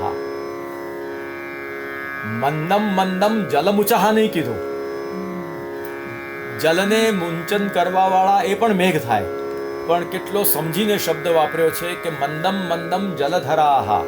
જલધરોએ જેમને જલને ધારણ કરી રાખ્યું છે પોતાનું, એવા મેઘો તે વખતે મંદ મંદ ગર્જના કરવા લાગ્યા. આનું રહસ્ય શ્રી ગુસાઈજી સમજાવે છે કે ભગવાનના પ્રાકટ્યના પહેલા મેઘો જ્યારે પોતાના રૂપને જોએ ત્યારે પોતાના નીલ રૂપને જોઈને આવું કેવું અમારું આ કાળું રૂપ છે એમ માનીને પોતે મનમાં બહુ ખિન્નતાનો અનુભવ કરતા. પરંતુ અત્યારે જ્યારે ભગવાન પ્રકટ થયા છે ત્યારે એ મેઘો પોતાની આ નીલ રૂપતા જોઈને એટલા બધા હર્ષિત થઈ રહ્યા છે અને હર્ષિત થઈને જળને પોતાની અંદર જ રોકી રાખ્યું છે. જલધર બની ગયા છે, જલમુઠ નથી બન્યા. જલધર બનીને એ અત્યારે રહ્યા છે. કારણ કે જો જળને પોતાનામાંથી જો મુક્ત કરી દે તો પોતાની નીલ રૂપતાનું તિરોધાન થઈ જાય. એ નીલ રૂપતાનું તિરોધાન ન થાય તેને માટે અત્યારે એ લોકો જલધર બન્યા છે. કારણ કે એમને અત્યારે જે પહેલા ભગવાનના પ્રાકટ્યના પહેલા જે પોતાના નીલ રૂપને મેઘો બહુ જ હીન સમજતા હતા, અત્યારે એમને ખ્યાલ આવી ગયો કે અરે અમારું તો આ રૂપ બહુ સુંદર છે. કારણ કે અમારા જેવું જ રૂપ પ્રકટ કરીને, અમારું સારૂપ્ય પ્રકટ કરીને ભગવાન અત્યારે પ્રગટ્યા છે. અમારા જેવા જ નીલ મેઘશ્યામ ભગવાન પ્રકટ થયા છે. એટલે ભવિષ્યની અંદર કવિઓ અમારી ઉપમા આપશે. ઘનશ્યામ નીલ મેઘશ્યામ આવા બધા ઉપમાઓ આપશે. એટલે અમારો તો જન્મ સફળ થઈ ગયો. આ રીતે અમારો જન્મ સફળ થયો છે એમ માનીને હર્ષના આવેશને કારણે એમ વિચારવા લાગ્યા કે ધન્ય છીએ અમે કે અમને આવું નીલ રૂપ મળ્યું કે જે નીલ રૂપની ઉપમા સાક્ષાત ભગવાનને આગળ જતા ભક્ત કવિઓ આપશે. એટલે અમારે તો આવું અમારું જે અત્યંત આવું સુંદર રૂપ છે એને અમારે ધારણ કરી રાખવું જોઈએ. આવા ભાવથી મેઘો તે વખતે જલધર બન્યા પણ જલમુક્ત નહીં બન્યા. જલને મુંચન કરનારા નહીં થયા, જલધર બનીને રહ્યા. કારણ કે જો જલને ધારણ ન કરે તો અન્યથા શુભ્રતા સ્યાત અતો જલધરા જાતા. જો કે મેઘો જ્યારે આવું વિચારે છે ત્યારે કોઈ એમને એમ કહે કે અરે તમે શું આટલું બધું આનંદનો અનુભવ કરી રહ્યા છો, મરકત ઇન્દિવર વગેરેની પણ ઉપમા ભગવાનને અપાય, કવિઓ આપશે તો મરકત મણીની ઉપમા પણ કવિઓ ભગવાનને આપશે. એમનામાં પણ નીલ રૂપ છે અને નીલ કમલની અંદર પણ નીલ રૂપ છે. તો તમે જ કંઈ એકલા નીલ રૂપ વાળા નથી, શા માટે આટલા બધા હરખાઓ છો? તો મેઘો એમ વિચારે છે કે નહીં, અમારી વિશેષતા વધારે છે, કારણ કે સ્વસ્ય વિદ્યુત સહભાવાત કામિની તનુ કનકલતાલંકરણ દશાયામ દ્વૈરૂપ્યેપી સાદૃશ્યમ અધિકમિતિ જલધર પદેન સૂચિતમ. જે વખતે ભગવાન આગળ જઈને જ્યારે વિવિધ કિશોર લીલાઓ પણ જ્યારે કરશે, ત્યારે શ્રી સ્વામિનીજીને કનકલતાને સમાન પોતાના શ્રીઅંગના ઉપર જ્યારે ધારણ કરશે, ત્યારે એ દ્વૈરૂપ્યની અંદર અમારું જ સારૂપ્ય એ અધિક છે, અમારું જ સાદૃશ્ય અધિક છે. મેઘ શ્યામ સમાન ભગવાન અને મેઘોની અંદર પ્રકટ થતી વીજળીના જેવા શ્રી સ્વામિનીજી. તો એ રીતે કામિની તનુ કનકલતા અલંકરણની અવસ્થાની અંદર નીલ અને પીત એ બંને વર્ણોનો અનુભવ થવો જરૂરી છે, અને તે આ જલધરોના સંદર્ભની અંદર સાર્થક છે, કારણ કે મેઘોની અંદર શ્યામતા પણ છે અને તે સમયે વીજળી જ્યારે પ્રકટ થાય ત્યારે એ રીતે દ્વૈરૂપ્યનું જે સાદૃશ્ય છે એ મરકત ઇન્દિવર વગેરે કરતાં પણ વધારે જલધરોની અંદર હોવાને કારણે જલધરો આનંદિત થઈ ગયા છે.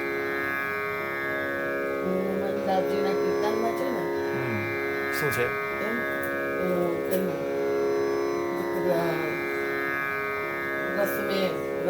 રસમે રહિત કલક વૃષભાન નંદની શ્યામ તમાલ ચડી, કનકલતા વૃષભાન નંદની શ્યામ તમાલ ચડી. એટલે એ રીતે સજલ મેઘાનામેવ તડિત સહભાવ દર્શનાત વિદ્યુત વીજળીનું સાહચર્ય એ સજલ મેઘોની અંદર જ છે.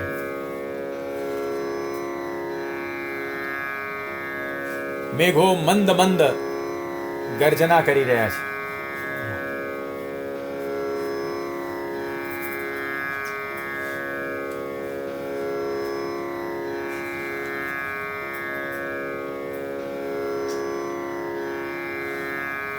જે સમયે પ્રભુનું પ્રાકટ્ય થયું તે વખતે સમુદ્ર પણ ગર્જના કરવા લાગ્યો ગર્વથી કે અમારામાં જેવી ગંભીરતાનો ગુણ છે, અમારામાં જેવો ગંભીરતાનો ગુણ છે તેવો જ ગંભીરતાનો ગુણ પ્રભુએ ધારણ કરેલો છે. એટલે અમે તો બહુ ભાગ્યશાળી છીએ એમ માનીને અત્યંત ગર્વથી તે વખતે સમુદ્ર પણ ગર્જના કરી રહ્યો છે, સાગર. પરંતુ સાગરને જોઈને મેઘો વિચાર કરે છે કે તમારા ગાંભીર્ય ગુણને જે ભગવાને ધારણ કર્યો છે તેના કરતાં પણ અમારા જેવું તો રૂપ જ ભગવાને ધારણ કરેલું છે, એટલે અમે વધારે ભાગ્યશાળી છીએ એમ માનીને એમના ગર્વને દૂર કરતા એવા મેઘો ગર્જના કરી રહ્યા છે. અનુસાગરમ, સાગરની પાછળ પોતે પણ મંદ મંદ એ ગર્જના કરી રહ્યા છે. મંદમ મંદમ જલધરાહ જગર્જુઃ અનુસાગરમ. આ રીતે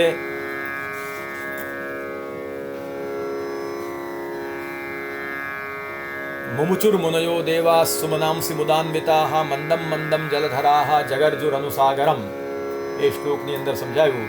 આની અંદર જે દેવો છે એ દેવો અને મુનિઓ સમજીને વૃષ્ટિ કરવા લાગ્યા. દેવા જ્ઞાત્વૈવ પુષ્ટિવૃષ્ટિમ મુમુચુઃ મુનયશ્ચ.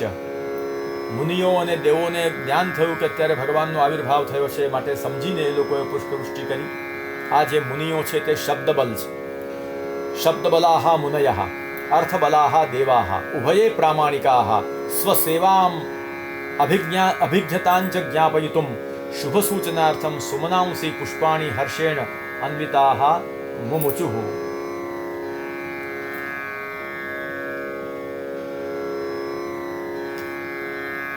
મુનિઓને શબ્દનું એટલે કે શ્રુતિઓનું બલ છે, અર્થાત સ્વાધ્યાયનું બલ એમને છે. અને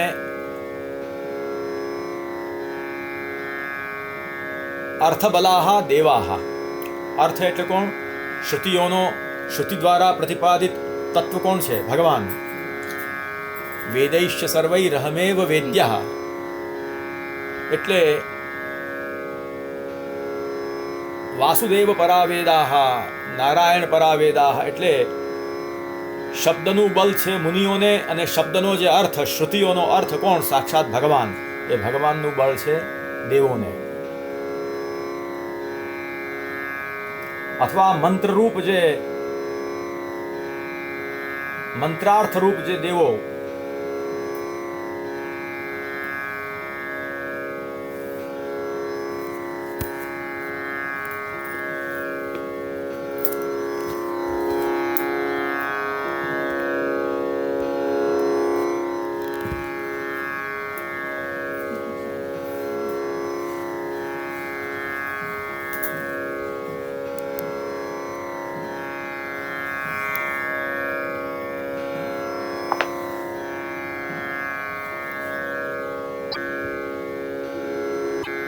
લેખમાં શ્રી વલ્લભજી મહારાજ કહે છે કે અર્થબલાહ ઇતિ મંત્રાર્થ રૂપાન દેવાન જ્ઞાત્વા તૈર મંત્રૈઃ હવિર્દાને તાદૃશ હવિર્ભોગેન દેવાહ પુષ્ટા ભવન્તિ ઇત્યર્થેન પ્રતિપાદ્ય યોગેન બલં યેષાં તાદૃશાહ ઇત્યર્થઃ.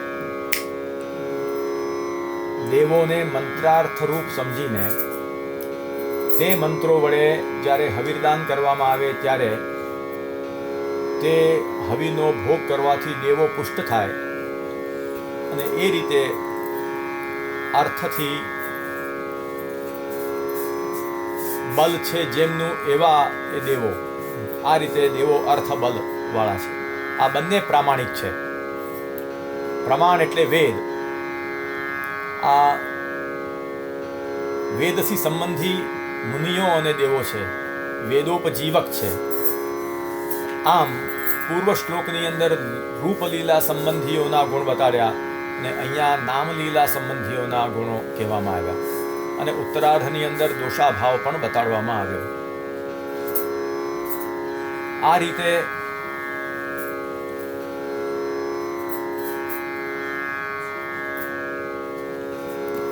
શ્રી મહાપ્રભુજી સમજાવે છે આગળ કે આ વર્ષાકાલ ચાલી રહ્યો છે.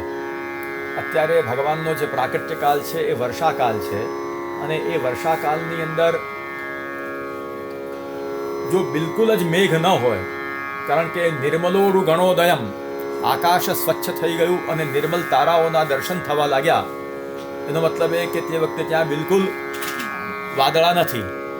હવે જો બિલકુલ વાદળાઓ જો તે સમયે ન હોય, તો આ વર્ષાકાલની અંદર વાદળાઓ બિલકુલ ન હોવા એ એક પ્રકારનો આ કાળ ધર્મથી વિપરીત ધર્મ હોવો એ અશુભ સૂચિત કરનારો છે.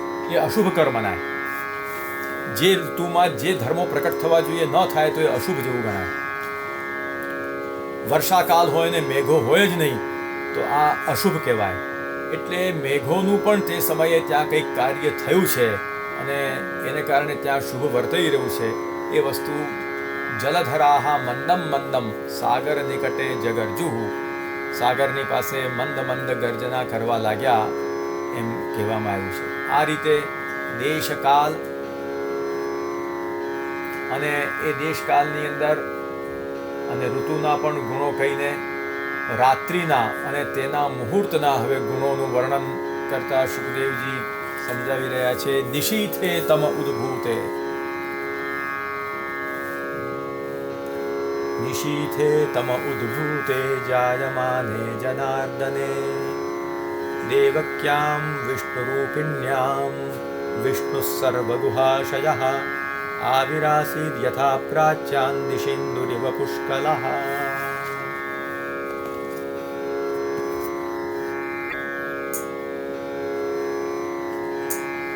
એટલે જેમાં જનાર્દનનો જન્મ થવાનો સમય થયો, જેમાં અંધકાર મટી ગયો તેવી મધરાત જ્યારે થઈ ત્યારે જેમ પૂર્વ દિશામાં પૂર્ણચંદ્રનો આવિર્ભાવ થાય તેમ વિષ્ણુના રૂપવાળા દેવકીજીમાં સર્વ ગુફાઓમાં શયન કરનાર ભગવાનનો આવિર્ભાવ થયો.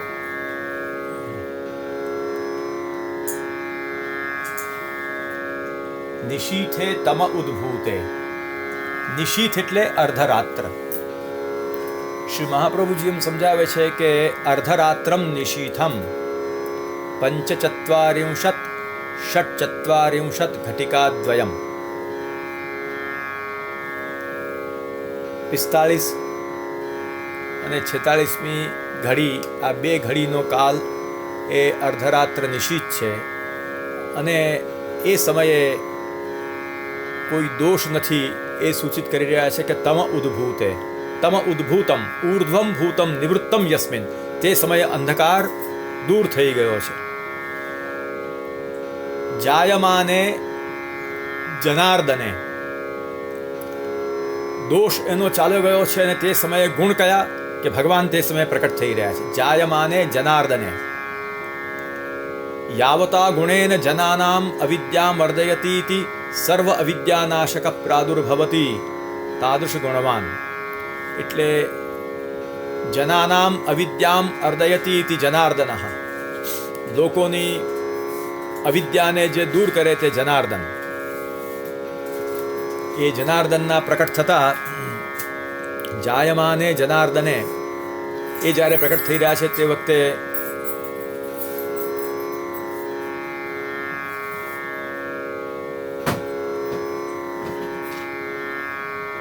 સર્વ ગુણવાન કાલ, નિશીથ કાલ તે સમયે પ્રકટ થયો છે. એવો નિશીથ કાલ તે વખતે છે કે જે સમયે એની અંદર ગુણો પણ પ્રકટ થયા છે.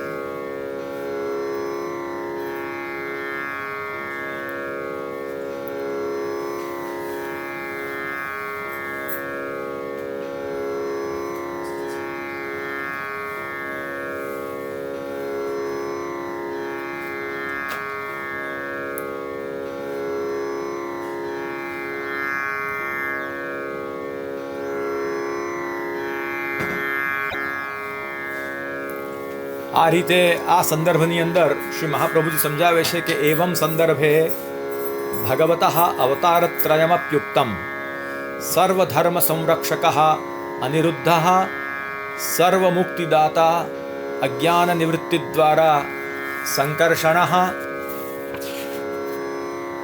દેવક્યામ પ્રદ્યુમ્ન નંદગૃહે વાસુદેવ ઇતિ સર્વરૂપેણાપ્યાવિર્ભૂતો ભગવાન ઇત્યુક્તમ. નિમિત્તત્વંચ ભગવતઃ એવ દોષાભાવે ગુણપ્રાકટ્યે ચ.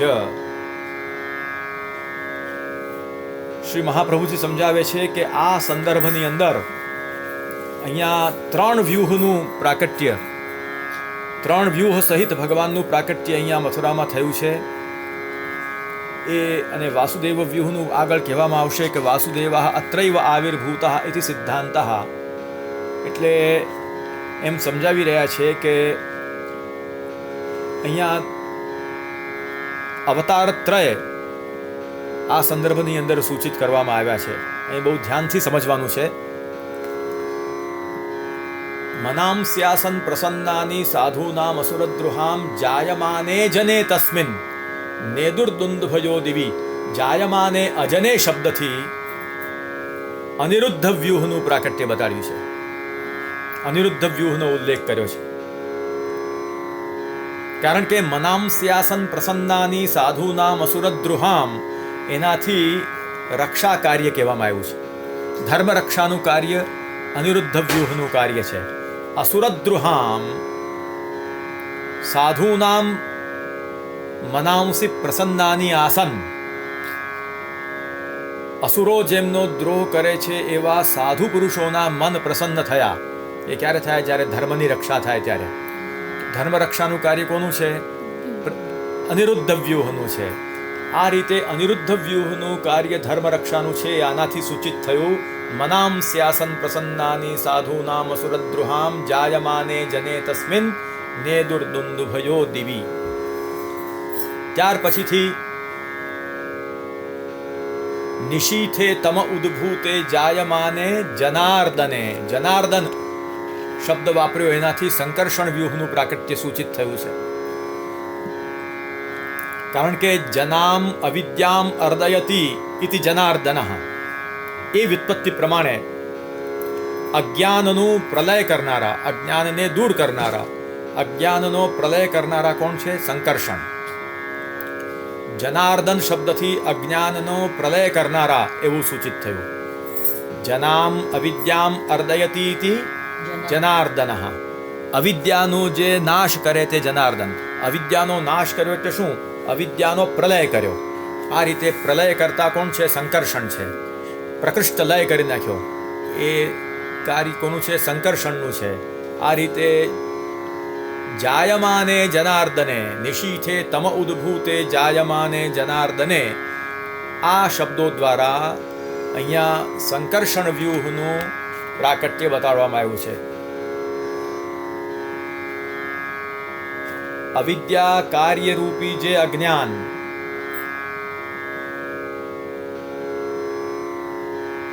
એ અજ્ઞાનનો પ્રલય કોણ કરે છે? સંકર્ષણ કરે છે. એટલે આ સંકર્ષણ વ્યૂહનું પ્રાકટ્ય.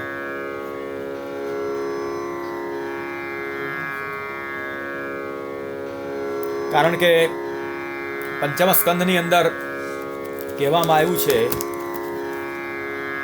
ય એષ એવ મનુષ્યુતઃ ધ્યાયમાનઃ મુમુક્ષૂણામ અનાદિકાલ કર્મ વાસનાગ્રથિતમ અવિદ્યામયમ હૃદયગ્રંથિમ સત્વરજસ્તમોમયમંતર્હૃદયં ગતઃ આશુભિનત્તિ.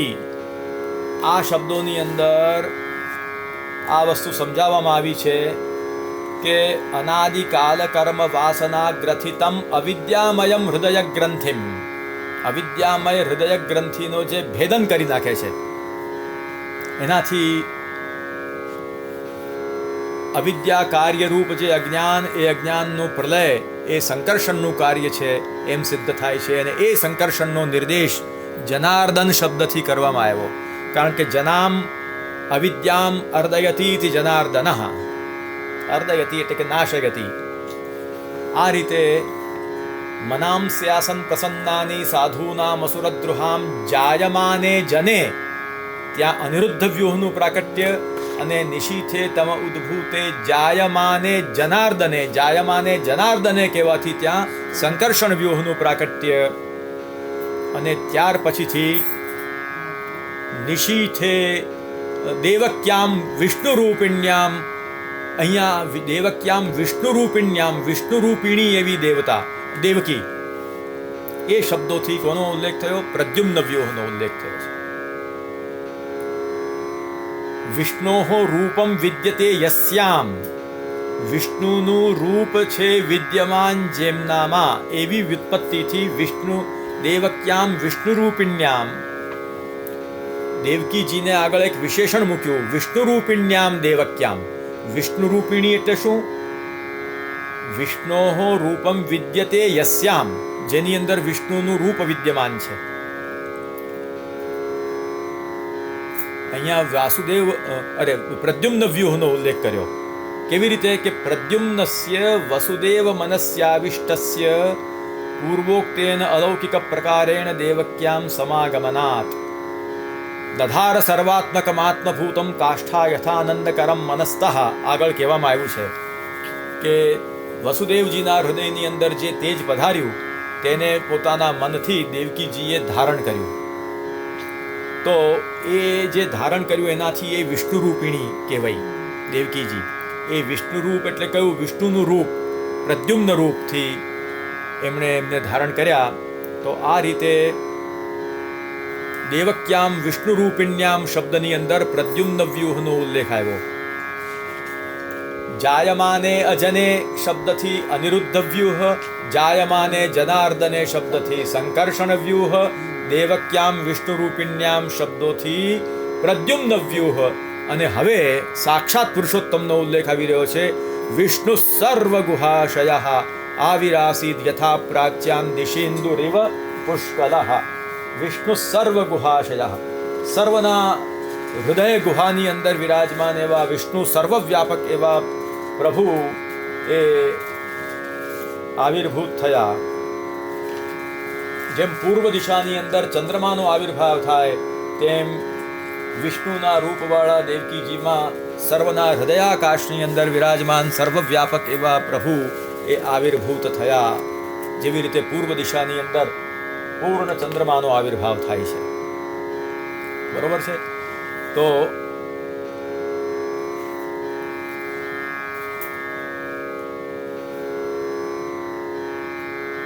અહીંયા વિષ્ણુ સર્વ ગુહાશય આવિરાસી, તેનાથી સાક્ષાત પૂર્ણ પુરુષોત્તમ ભગવાનનો પ્રાદુર્ભાવ કહેવામાં આવ્યો છે. આ રીતે મથુરાની અંદર વ્યુહત્રય વિશિષ્ટ ભગવાનનો પ્રાદુર્ભાવ થયો. પ્રદ્યુમ્ન, સંકર્ષણ અને અનિરુદ્ધ. વાસુદેવ વ્યુહનું પ્રાકટ્ય ત્યાં નંદાલયમાં છે. જો કે કાર્યથી પ્રાકટ્ય અહીંયા છે, પણ સ્વરૂપે પ્રાકટ્ય ત્યાં છે.